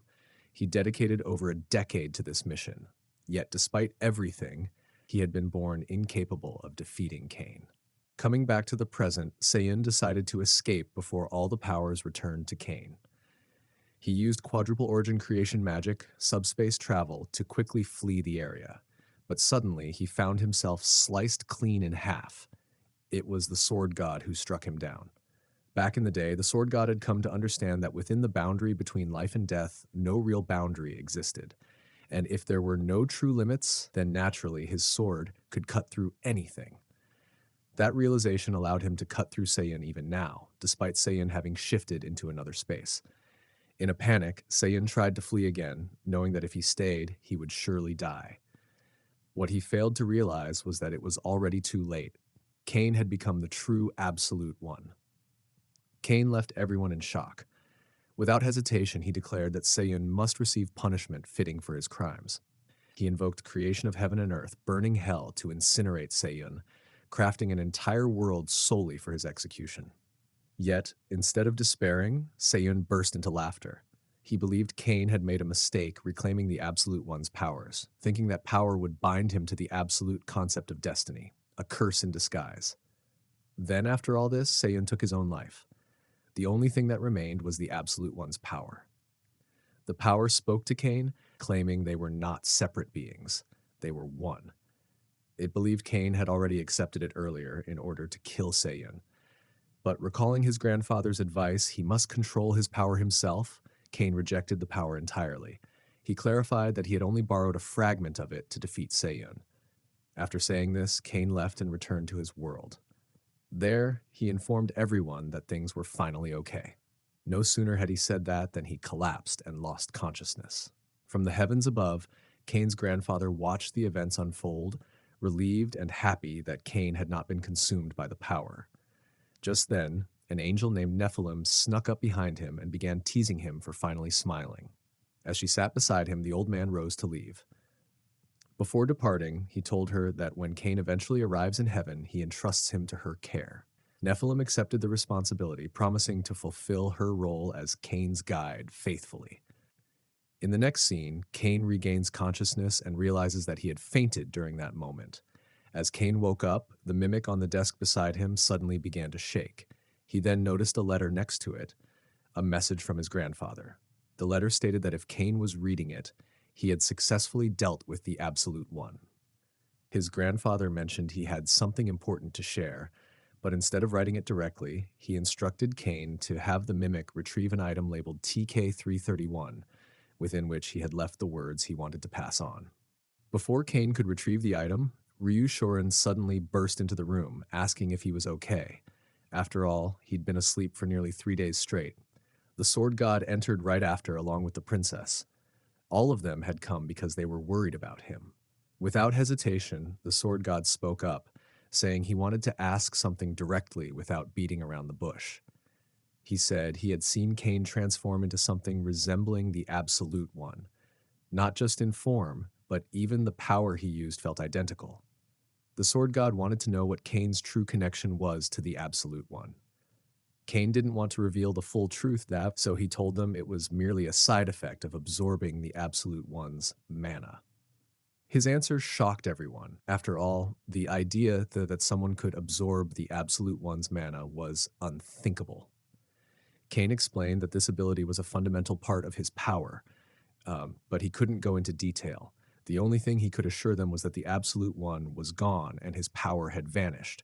There was no longer anything to fear. Out of respect for Cain's privacy, no one pressed him further. They accepted that he had his own secrets and chose not to pry. The sword god then explained to Cain that they had taken care of the remaining Alta forces, effectively eradicating Alta. The spies hidden across the continent had scattered, and the second continent was now safe. They had managed all of this while Cain was asleep. Cain felt grateful for their efforts, but the sword god insisted that he should be the one thanking Cain for exposing Satan and saving him, otherwise everything would have gone wrong. Afterward, they all left, urging Cain to rest. However, once they were gone, Cain decided to retrieve TK331, the item his grandfather had told him to find. Once the retrieval process was complete, Cain discovered that TK331 wasn't an object, but a virtual space. As soon as he entered, the system began replaying a recorded video from the previous user, his grandfather. In the video, Cain's grandfather was seen fighting him in alternate worlds. Despite his best efforts, he couldn't prevent Cain from awakening as the Absolute One. Because Cain was his blood, his grandfather believed that young Cain was innocent, and so he fought the older version of him across different worlds. But despite his resolve, he failed. Most of the time, he even succeeded in killing young Cain. Yet, another version of Cain would always appear, and no matter how many times the young Cain was slain, the destruction continued. Desperate, his grandfather decided to try different methods. His journey led him to search for the truth of this world, eventually uncovering 3 fates deeply connected to Cain. These 3 women were destined to be the ones Cain would fall in love with. Do I really need to name them all? Fine, I won't. Ryu Shorin, known as the Fate that reverses martial arts, the princess, whose name Cain didn't know but was also called the priestess who sees destiny, and lastly, Serena Soret, known as the light who chases after the truth. These were the only 3 who could stop Cain. In the end, his grandfather cultivated the 3 fates and succeeded in killing Cain. However, only a handful of people survived. After undergoing 9 cycles, he finally understood something crucial. No matter what methods he used, Cain would always rise again with even greater powers, as if it were a predetermined destiny.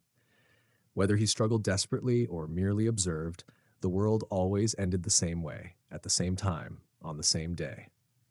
Not a shred of hope remained. He believed all his efforts had been in vain, and after experiencing the 100th world, he had gathered countless knowledge and experience. Finally, he arrived at a decision. The only option left was to kill young Cain. This was the best course of action, and he shouldn't hesitate. He knew all too well that if he didn't act, the disaster would soon follow. But in the end, he couldn't bring himself to do it. At that moment, young Cain was just an innocent, smiling infant. It was then that he made a new decision. Instead of killing Cain, he would shape him into an unshakable man. If his fate couldn't be avoided, then he would ensure Cain became strong enough that no destiny could interfere with him. The videos Cain was watching were not just fragmented moments. They were recordings of his grandfather's 9 past lives in different worlds. And what he had been experiencing in his dream wasn't a possible future, but the true reality of his own existence. Even after knowing everything, Cain's grandfather still chose to let him live. The system then informed Cain that the previous user, his grandfather, had left a message for him. In the message, his grandfather apologized for always claiming that he had the power to see destiny. The truth, however, was that his grandfather had lived through 9 different futures himself. He explained that he had kept this a secret until it was certain that Cain wouldn't be consumed by destiny. Now, he felt it was time to entrust everything to Cain. His grandfather then told Cain that, based on his experiences, the world's destruction was already set by fate. Even if Cain managed to escape this evil destiny, someone else would inevitably take his place and bring chaos. Therefore, Cain had to grow stronger, strong enough to defeat the second absolute one who would inevitably appear. Once the message ended, the system automatically closed the virtual space. The next morning, Cain met up with the princess and Ryu Shurin, who were having tea at the table. Cain noticed that the sword god was missing, so Ryu Shurin explained that he had something to check on. At that moment, the sword god returned, explaining that the communication block seemed to have been lifted because he had just received a message from his disciple on the fourth continent. The princess thought that since the communication blocks had been lifted, she could finally contact her father on the second continent. However, the sword god explained that while it was possible, speaking to her father would be difficult. He told everyone to prepare themselves, as what he was about to share was troubling. He revealed that, according to his disciple, the capital of the second continent, Sorakasia, and the Bistran royal family had both fallen. Currently, Sorakasia was completely sealed by magic, and even communication with the Heavenly Emperor, who had traveled to the second continent, had been cut off. Beyond that, no further information was known. For the Heavenly Emperor to personally head to the second continent, it must have been something grave. The princess began to worry, fearing that everyone, her father, brother, and Neriel, might already be dead. But Cain reassured her, telling her to calm down because the Beast King wouldn't fall so easily. He was a strong king. They all agreed it would be wise to head to the second continent immediately. The sword god also decided to join them, though he added that he had something to resolve with the sword sect first. However, he didn't feel the need to rush, especially since the Absolute One was already dead. Without wasting any more time, they set out for the second continent. In the next scene, they were aboard the airship, already on their way. Cain noticed that the third guard had grown even stronger than before. He approached the sword god, praising him for his last battle with the Absolute One, as he had been able to strike while the enemy was in between different spaces. According to the sword god, that strike was beyond logic. No one had been able to comprehend it. However, Cain had, which surprised the sword god. At his age, Cain had already grasped the boundaries between life and death. Before they could continue their conversation, they suddenly spotted a sky dragon passing by. They had heard that sky dragons were occasionally seen while traveling through the skies, but this was no ordinary dragon. It was the first and strongest dragon born alongside the world, Sky Dragon Evelake. Even from a distance, they could feel an immense amount of mana radiating from it. Ryu Shurin and the princess also emerged, sensing the powerful mana and thinking it might be an attack. However, they were reassured by the sword god, who explained that it was merely the sky dragon. To their surprise, the dragon approached them closely, catching everyone off guard. Despite its intimidating presence, the dragon did not intend any harm. It explained that it had come to honor the ancient pact with the Bistran bloodline, the princess's family. However, the dragon was taken aback when it recognized Cain, the apostle of the end, and never expected to encounter him here. The sky dragon, sensing the fate that had woven them together, decided to have a conversation with Cain. To do this, the dragon stopped time for everyone except Cain. It began explaining that Cain was now a singularity, a being who had escaped the bond that once restrained him. He was a man born to fulfill the fate of the apocalypse, but now he had changed in an unexpected way. The dragon stated that the one responsible for Cain's transformation must be someone who had interfered with the bonds that once controlled him, Cain's grandfather. Whether this change was a blessing or a curse, the dragon could no longer predict how it would affect the future. So it explained that it would now observe Kane's path through the eyes of its contractor, Shah Bil Bistrin, the princess. The dragon quickly made a contract with her, who was destined to inherit an ancient pact from an old friend. Originally, the dragon had planned to wait until the princess came to him, but now, with the fate of the world at stake, it had no choice but to act. The princess, still confused and unaware of what was happening, found herself able to move once the dragon's influence faded. The dragon then explained that Sorakasia, once blessed by the heavens, was now heading toward destruction. If it wasn't stopped, everything would disappear. He instructed them to go to Theoratalai no Frisian if they wanted to prevent its destruction, using any means necessary to protect the land. Once the dragon finished speaking, he decided to leave, and with a single pinch, everything started to glow. Kane suddenly found himself in a room with Ryu Shurin. The Sky Dragon had teleported them there, and they now had a new mission ahead. Ryu Shurin was confused, not understanding how she ended up in the room with Kane. She didn't believe him when he said he had spoken to the Sky Dragon, as, from her knowledge, dragons were transcendent beings who never intervened in the human world. Before they could discuss it further, they suddenly heard footsteps coming from outside the room. Kane, quick to act, suggested they should leave and talk about it later. They hurried out of the room, and as they stepped into the street, the two individuals from outside entered the room to check, but found it empty. Now outside, Kane and Ryu Shurin found themselves on an unfamiliar street. They still had no clue where the others, like the princess and the sword god, had gone. However, their primary concern was figuring out where they were. Kane guessed they were on the second continent, but he had no idea where specifically. Ryu Shurin confirmed that this wasn't Sorakasia, as they had been told that it had been sealed off. Yet, this place seemed perfectly fine, raising more questions than answers. As they walked through the streets, Ryu Shurin was drawn to a vendor offering some food, possibly sweets, and decided to stop and ask. She casually inquired about their location, wondering where they were. To her surprise, the vendor confirmed they were in Sorakasia. Kane, after spotting a flag of Bistrin Castle, also confirmed the vendor's words. But something felt off. Sorakasia was supposed to be isolated due to a mana anomaly, yet everything around them looked perfectly normal. The vendor, hearing their conversation, dismissed them, thinking these strange kids were spreading odd rumors. However, Kane and Ryu Shurin decided to investigate further. Ryu Shurin initially thought it could be just a false rumor, but then recalled the critical fact. The information came directly from the Heavenly Emperor, and more importantly, they had been sent here by the Sky Dragon.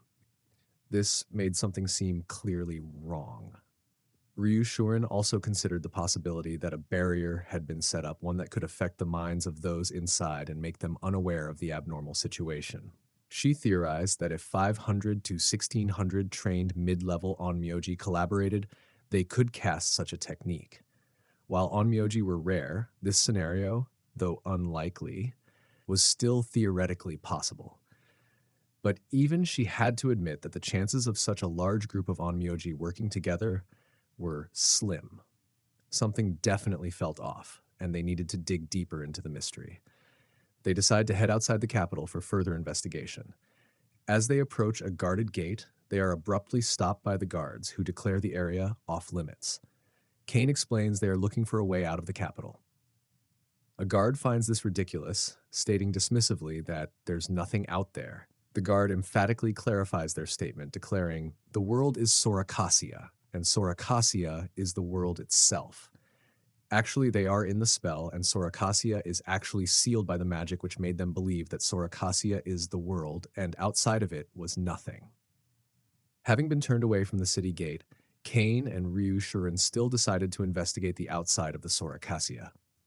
Kane confirms the presence of an invisible barrier surrounding the area, but admits ignorance about its specifics. They decide their priority should be to find the priestess and the sword god, believing the priestess, as a senior exorcist, would understand barriers. Agreeing, they return to town to inquire. When asking about the priestess, mentioning Shea, a local resident, clarifies they must mean Princess Shea Vir Vistrin, before shockingly revealing the princess died 10 years prior.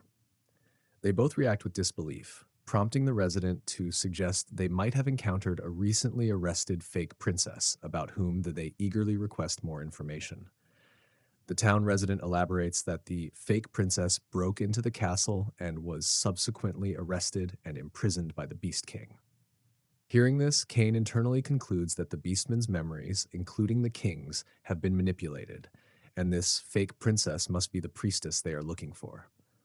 They thank the resident and depart, stating their intention to investigate the situation further. Near a wall, Ryu Shorin asks Cain if he plans to rescue Shay from the castle prison and questions the feasibility. Cain dismisses the concern, revealing knowledge of a secret passage. They locate a hidden mechanism on the wall. Then he pulls out the mimic and retrieves Trecupus Revelation from it, which generates a key. Using the key, he opens a hidden doorway in the wall. Entering a luminous tunnel, Ryu Shorin questions the key and passage. Cain explains the key is from a divine, space-connecting object, and the passage was created during a castle invasion 10 years prior, surprising Ryu Shorin, but the one who made this tunnel to run away after stealing some stuff. Cain explains the secret passage leads to the Vistran Castle's underground warehouse near the prison. Upon exiting the passage into the warehouse, they are confronted by the Beast King, Leo Van Vistran, who suspects they used the fake princess as a distraction to enter the castle. Recognizing the king, Cain notes his disadvantage without mana and attempts to de-escalate, raising his hands and stating they don't want to fight. However, the Beast King dismisses his guards and immediately attacks. The Beast King acknowledges Cain's good intuition in dodging the previous blow. Ryu Shorin calls the Beast King despicable for launching a surprise attack. Finding irony in being called despicable by an intruder, the king vows never to forgive them and activates a blood flow technique, enhancing his physical abilities. He launches another furious punch, shouting, "Die!" Realizing he cannot dodge, Cain decides to block using the principles of Baji Quan, parrying the blow with a circular motion and landing a counterstrike on the king's face. The surprised king clutches his jaw, questioning if this weak counter is all Cain has, despite managing to infiltrate so deeply into the castle.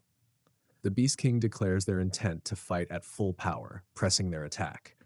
While defending, Cain realizes they cannot parry the consecutive blows.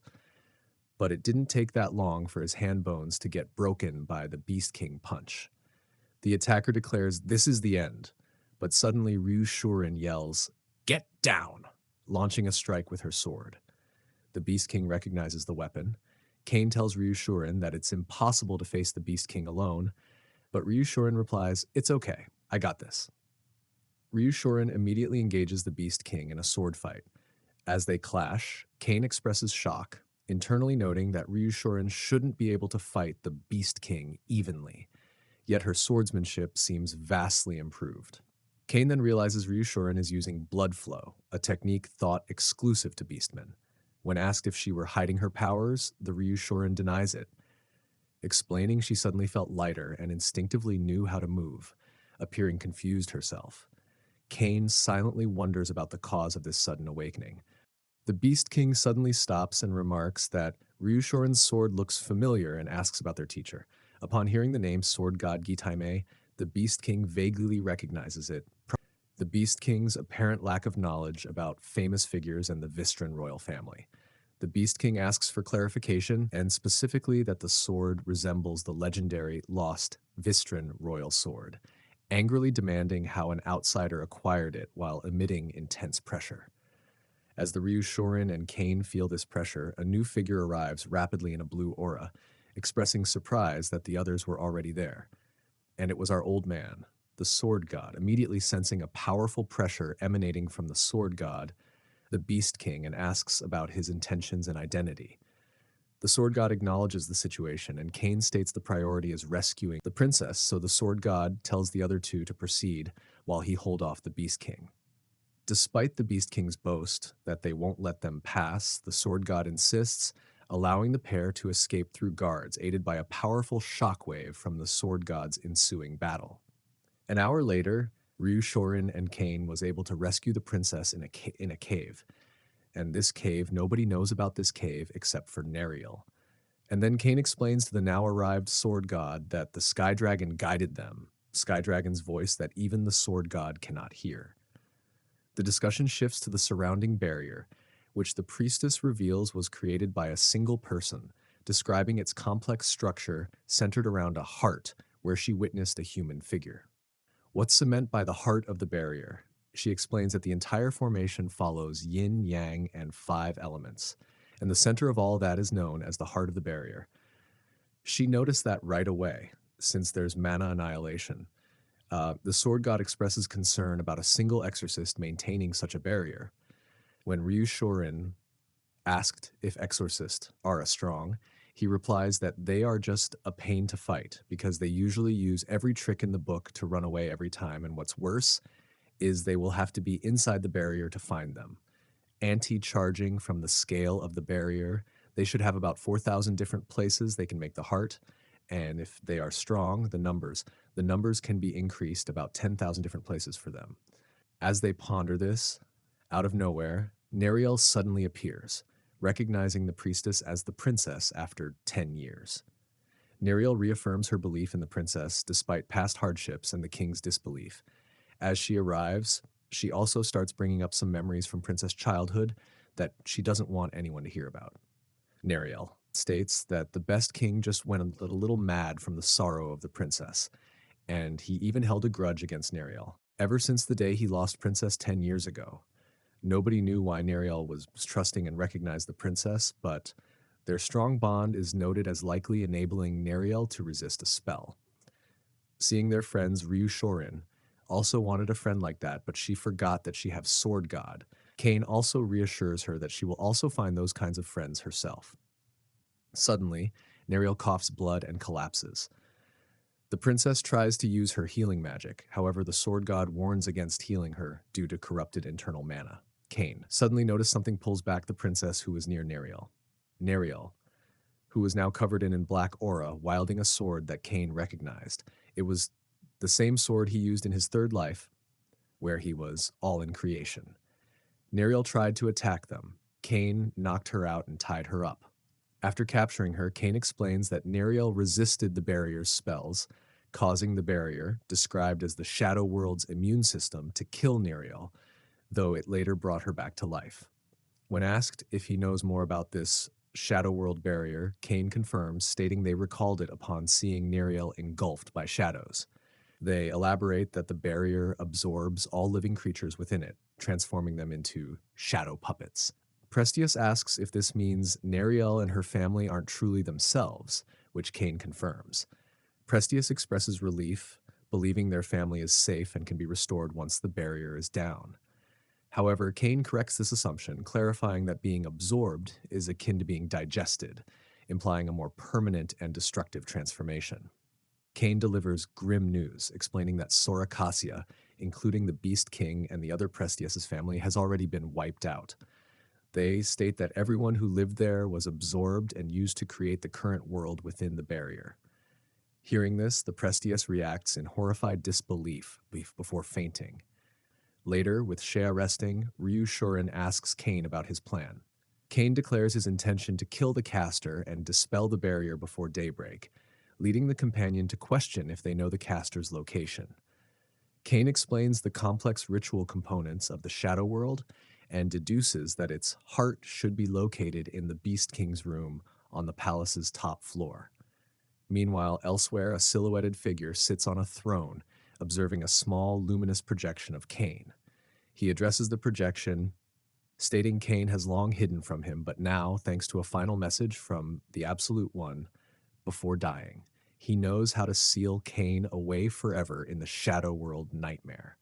Gathering power in his hand, he declares his intention to escape his fate and live as he pleases, as the true king of all of creation. The master of all in creation resides in the Beast King's private room on the 8th floor, protected by shadow puppets. The Beast King is identified as the most dangerous opponent among them. The plan is to attack quickly before the master can react, summon all puppets, and empower the Beast King. The best opportunity will be tomorrow during a kingdom-wide prayer for the first-generation Beast King, as the current Beast King and other important figures will be absent from the castle. So tomorrow they attacks. Guards react, shouting about the intrusion and attempting to stop the attackers, The sword god swiftly cuts down multiple guards and instructs their companions to proceed upwards to find the caster on the top floor while he handles the current engagement. Everyone acknowledges the order. The scene shifts to yesterday during a conversation between them, planning their next move. The sword god suggests that he and Cain should proceed to the castle, while two others, Shurin and Shea, remain behind. Shea objects, insisting on going too, though appearing slightly unsteady. The sword god warns Shea against letting emotions compromise the mission, questioning if Shea is truly all right. Shea insists she is fine and argues their skills as an exorcist are necessary against a spellcaster opponent. The sword god concedes, deciding Shea will follow Cain, while Shorin will focus on protecting Shea. An agreement is reached, but Cain adds a condition. If Shea loses control, Cain will have to stop her. As the group advances, dark shadows erupt, identified by Cain as an illusion barrier trap designed to send intruders into the void. Cain notes that once activated, it's unstoppable by normal means, and calls out to the priestess, instructing her to use the 8 lights array. The priestess, initially surprised, complies, unleashing a bright energy that counteracts the shadows. The priestess observes the shadows receding and explains the 8 lights array absorbs mana, understanding now why its use was suggested. The priestess states this is preferable to being consumed instead of consuming all of them. However, Cain realized the master likely anticipated the priestess could counter this barrier and question the trap's purpose. A sudden thought occurs, and he urgently shouts to the priestess, throwing his sword towards her and stating she will need it. The priestess catches the thrown item while still enveloped in the illusion barrier trap. The illusion barrier trap consumed her, taking her into the deep void, as she disappears in front of Cain and Ryu Shurin. Shurin asks Cain if Shea sacrificed herself for them. Cain confirms this. Shurin expresses disbelief and anger, questioning how Cain could tell her to do that. Cain explains it was the most logical choice to prevent everyone from being caught. He reveals knowledge of the barrier and that the priestess's technique defeated it. Cain admits feeling guilty and intends to rescue Shea later. Shurin is surprised, asking if Shea isn't actually dead. Cain confirms Shea is alive, questioning why Shurin thought they'd abandon her, and reveals giving her the sword was part of this plan. Cain urges Shurin to continue. As they proceed, they find a huge fight outside of the castle. Maybe the Beast King and the Sword God might be fighting already. After arriving at the 7th floor, Cain had a bad feeling because they didn't encounter any more traps on the way here. Cain explains the Beast King's room on the next floor negates mana, meaning any remaining traps must be on this current floor, warning Shurin to be careful. Shurin acknowledges. A voice suddenly welcomes them, calling them villains who are attempting assassination, and a new figure appears before them, causing them to react with surprise. The figure states they cannot let them pass. Shurin identifies her as Tente-sama. Cain internally recognizes Tente as the immensely powerful shield of the imperial family, equal level even to the sword god. Tente asks if they know her. Shurin realizes she doesn't remember her, and Cain deduces she is the master's strongest pawn, explaining the lack of Beast King intervention and perhaps being connected to the barrier. As Shurin attempts to speak to Tente, Tente attacks. Shurin blocks the attack, observing reasoning is impossible. Shurin tells Cain to proceed to the 8th floor while she engaged Tente. Cain questions if Shurin can handle Tente alone. Shurin admits it may be impossible, but declares they can win, preparing to fight using Heaven Style, a technique Tente recognizes. Cain observes, recognizing the style from Shurin in a past life and noting Shurin has awakened past abilities, possibly linked to Cain's own past identity. Shurin urges Cain to go while holding Tente off. Cain complies, running past the duel towards a large doorway. As Cain reaches the entrance, a voice from within comments on Cain ignoring Tente and coming directly. Cain enters a grand sanctuary. The voice welcomes Cain von Euclid, the former master of all in creation. The current master greets Cain, explaining the chamber is protected by a trauma, a barrier powered by creation that negates mana use, making it unbreakable by Cain and preventing Cain from absorbing the current master's power. Cain acknowledges the situation. The current master suggests a chat, noting Cain's early arrival, and proposes they talk over a game of chess, manifesting a board between them. Cain expresses a dislike for chess, but is reminded by the current master of all in creation about who holds the advantage in their current situation, implying agreement is wise if answers are sought. The current master concedes, asking what Cain wants to discuss while making the opening chess move, pawn to e4. As the game begins, Cain notes the board seems to respond to spoken commands, then moves pawn to e5. Cain asks why the current master chose a trauma for a barrier instead of using all of creation for potentially greater effect. The first explains a trauma was chosen specifically because other barriers are opaque and they wanted to witness Cain's anguish upon losing. Cain asks if that's the only reason, moving knight to f6. The current master captures a pawn with their knight. Knight takes e5, stating the current barrier is sufficient and that they learned everything about Cain from the absolute one. Cain acknowledges this, explains the current master's knowledge, and asks if this is also why the priestess was used to lure them to the second continent. The current master explains the nature of the shadow world barrier, existing separately, not using the caster's mana, and being maintainable indefinitely. Cain moves knight to c6 and asks if the first goal is simply to trap him here. The current master confirms that his goal is trapping Cain here to become the master of all in creation. Cain asks why not just kill him. However, the current master prefers not to repeat the Absolute One's mistake and sees trapping as the most certain path to victory, moving pawn to d3. Cain asks if he is scared. When pressed further about playing chess if scared, Cain slams a hand down, questioning what happens if his backup arrives while they waste time. The current master dismisses the potential arrival of others as inconsequential. But he was forgetting someone, the one deemed most dangerous and sent far away, Shea Vir Vistren. The current master dismisses this, believing Shea couldn't escape the illusion barrier alone. Cain counters, moving bishop to g4 and implying Shea wasn't alone before declaring checkmate. The current master was shocked. Cain mocks him for wanting to win even a board game and offers a rematch, even suggesting playing without a queen to make it easier for the current master. The scene abruptly shifts. Shea is waking up. Another figure leans over, asking why Shea is crying and if they had a nightmare.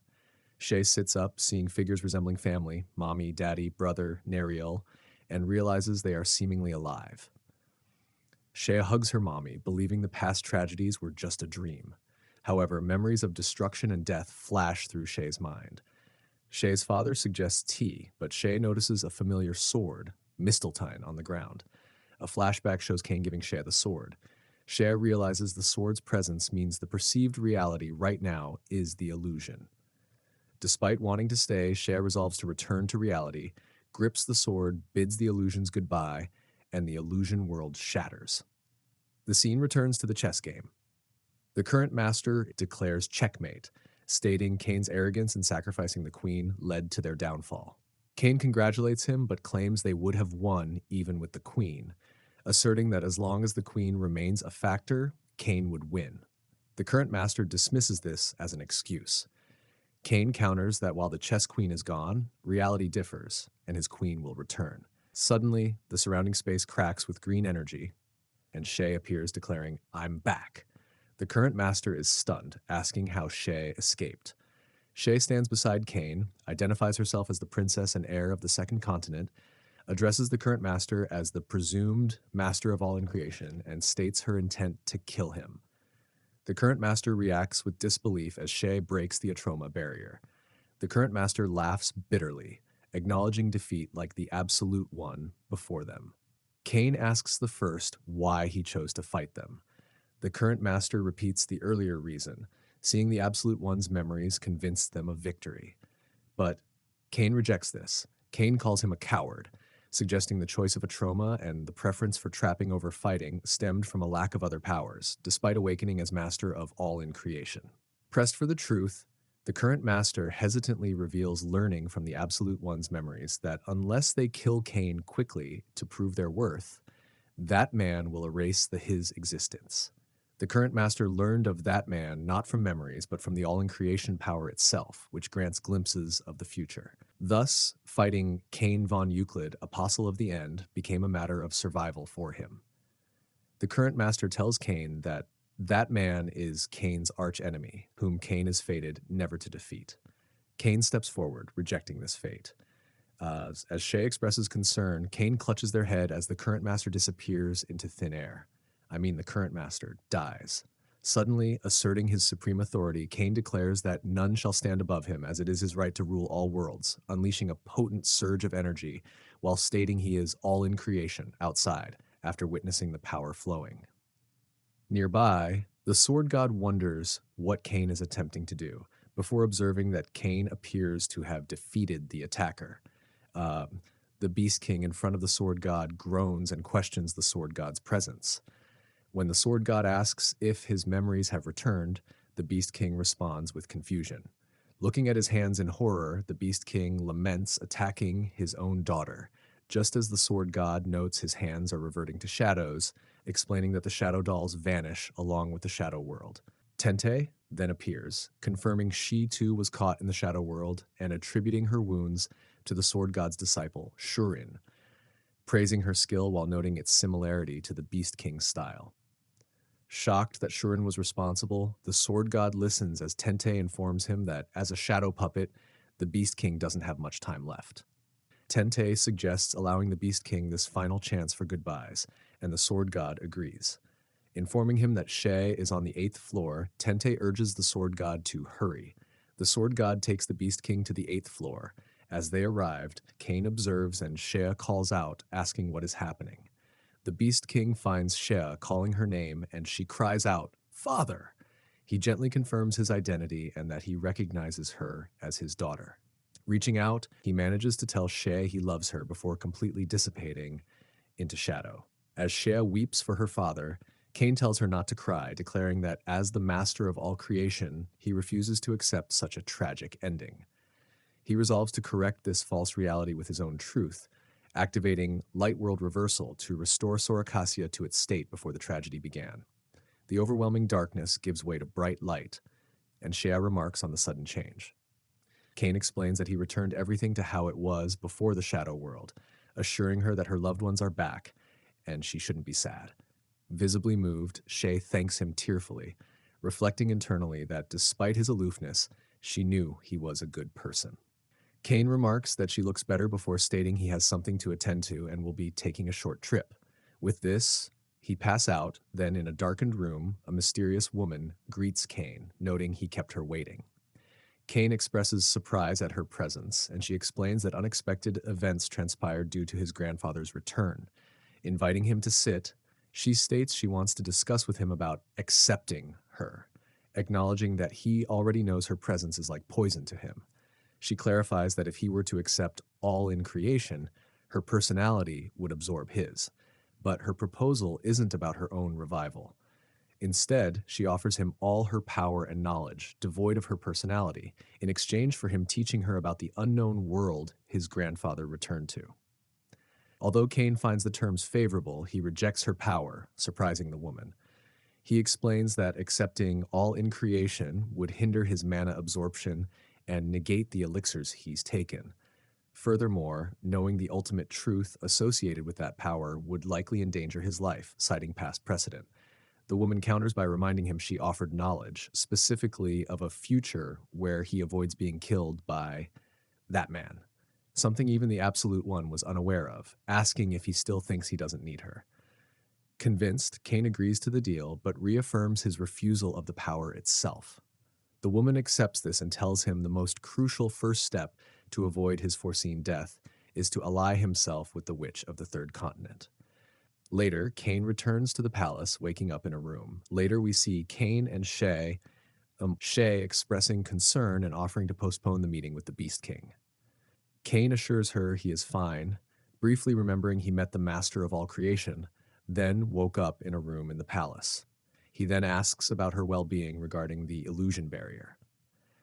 However, Shea didn't remember a thing, and Cain got the conclusion that because of his time reversal magic, no one remembers the Shadow World incident. Cain reveals to us he told others he simply dispelled a barrier, finding it a simpler explanation. Back to the present, they arrived at the Beast King's court. Shea thanks him profoundly. To everybody that this is the one who saved Sorakasia from the atomic mysterious barrier and insists on giving him a reward.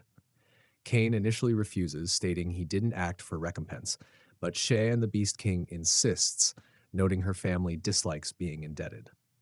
Cain gratefully accepts, but mentions his ongoing journey prevents him from taking anything too large. As Shay begins to ask about the mimic, Cain quickly places his hand on her mouth, requesting her to keep it a secret. Just then, the Beast King was still in front of them, so Cain apologized for his rudeness. The Beast King dismisses it, stating the Vistran royal family is instinctively drawn to the strong, thinking that his daughter is attracted to Cain. The Beast King then muses aloud, questioning Cain's true strength before suddenly issuing a challenge, a match against him. If Cain wins, the Beast King declares he will approve of his relationship with Shay. Cain seems taken aback by the mention of a relationship, hesitating slightly because there weren't even any relationship. Seeing this, the Beast King taunts him, asking if he's running away in fear and demanding he face him fair and square if he's a man. As the Beast King powers up aggressively, Shay Emberest punches her father on his torso and her father goes flying on the wall. Shay rocked everyone shocked. As the Beast King stands up, he remarks on Shay's apparent growth in power, wondering if her bloodline has awakened. He notices the unusual mana emanating from her crown and suddenly recognizes it as the divine relic stolen a decade prior. Shea inwardly panics, recalling Cain's request to keep it a secret. The Beast Queen reasons that if her bloodline awoke without a full moon, the crown must be a true divine relic. Whispers spread through the onlookers about a prophecy concerning the relic's chosen one becoming the strongest warrior in Beastran's history. As the Beast King asks Shay for an explanation, Cain realizes he can no longer conceal the truth about the crown. Just then, Ryu Shorin bursts in, calling out to Cain and Shea and asking why they are there. She expresses confusion, mentioning she thought the Beast King had disappeared. Cain questions her statement and wonders if she still remembers what happened in the Shadow World. Sensing the need for privacy, Cain asks Ryushorin for a moment and excuses them both. Alone, Ryushorin asks Cain if everyone else truly forgot what happened. He confirms that even the priestess and the sword god only recall events up to seeing the Sky Dragon. When Ryushorin asks why only the two of them remember, Cain admits he doesn't know. Ryushorin then mentions having a strange, unpleasant nightmare while she was unconscious. Changing the subject, Ryushorin requests a favor from Cain, to keep her defeating the Heavenly Empress a secret, hinting it was achieved using Bistren's restricted sword techniques. Cain agrees. Using the Tenryu sword felt surprisingly natural at that moment, as if her bloodline activated on its own. She reaffirms her dedication to reaching the pinnacle of swordsmanship to repay her master. Cain then asks her to also keep the revival of Sorakasia confidential, which she readily accepts. Recalling the advice he received about needing the Witch of the Third Continent's support, and that Ryushorin's conviction was key, Cain out of nowhere invites Ryushorin to journey with him to the Third Continent. He frames it as a valuable experience, referencing a regional tradition, and Ryushorin, recognizing the rare opportunity to train alongside someone as powerful as Cain and potentially grow stronger herself, agrees to go. 2 days later, they prepare for departure.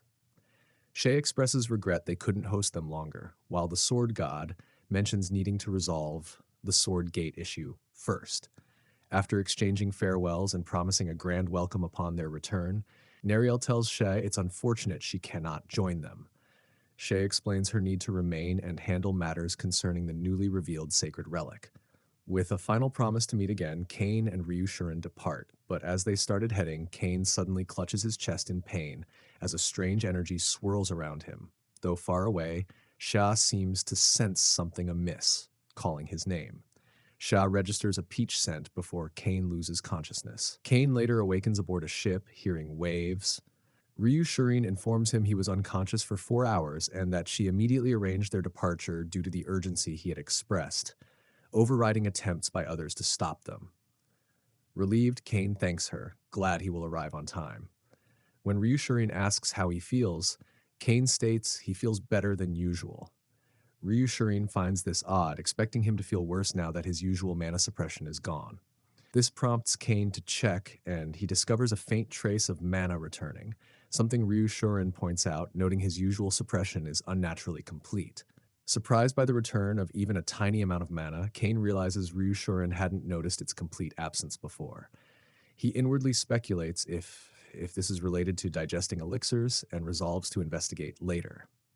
Then, their journey is then interrupted as a massive eye appears beneath the waves, followed by tentacles striking the ship. A crewmate shouts in alarm, and Ryushuren identifies it as a sea beast attack. As Kane moves to investigate, Ryushuren stops him, simply directing his attention outside. This might be the Kane's end because he is exactly at the very place which his grandfather a long time ago told him not to go at all cost.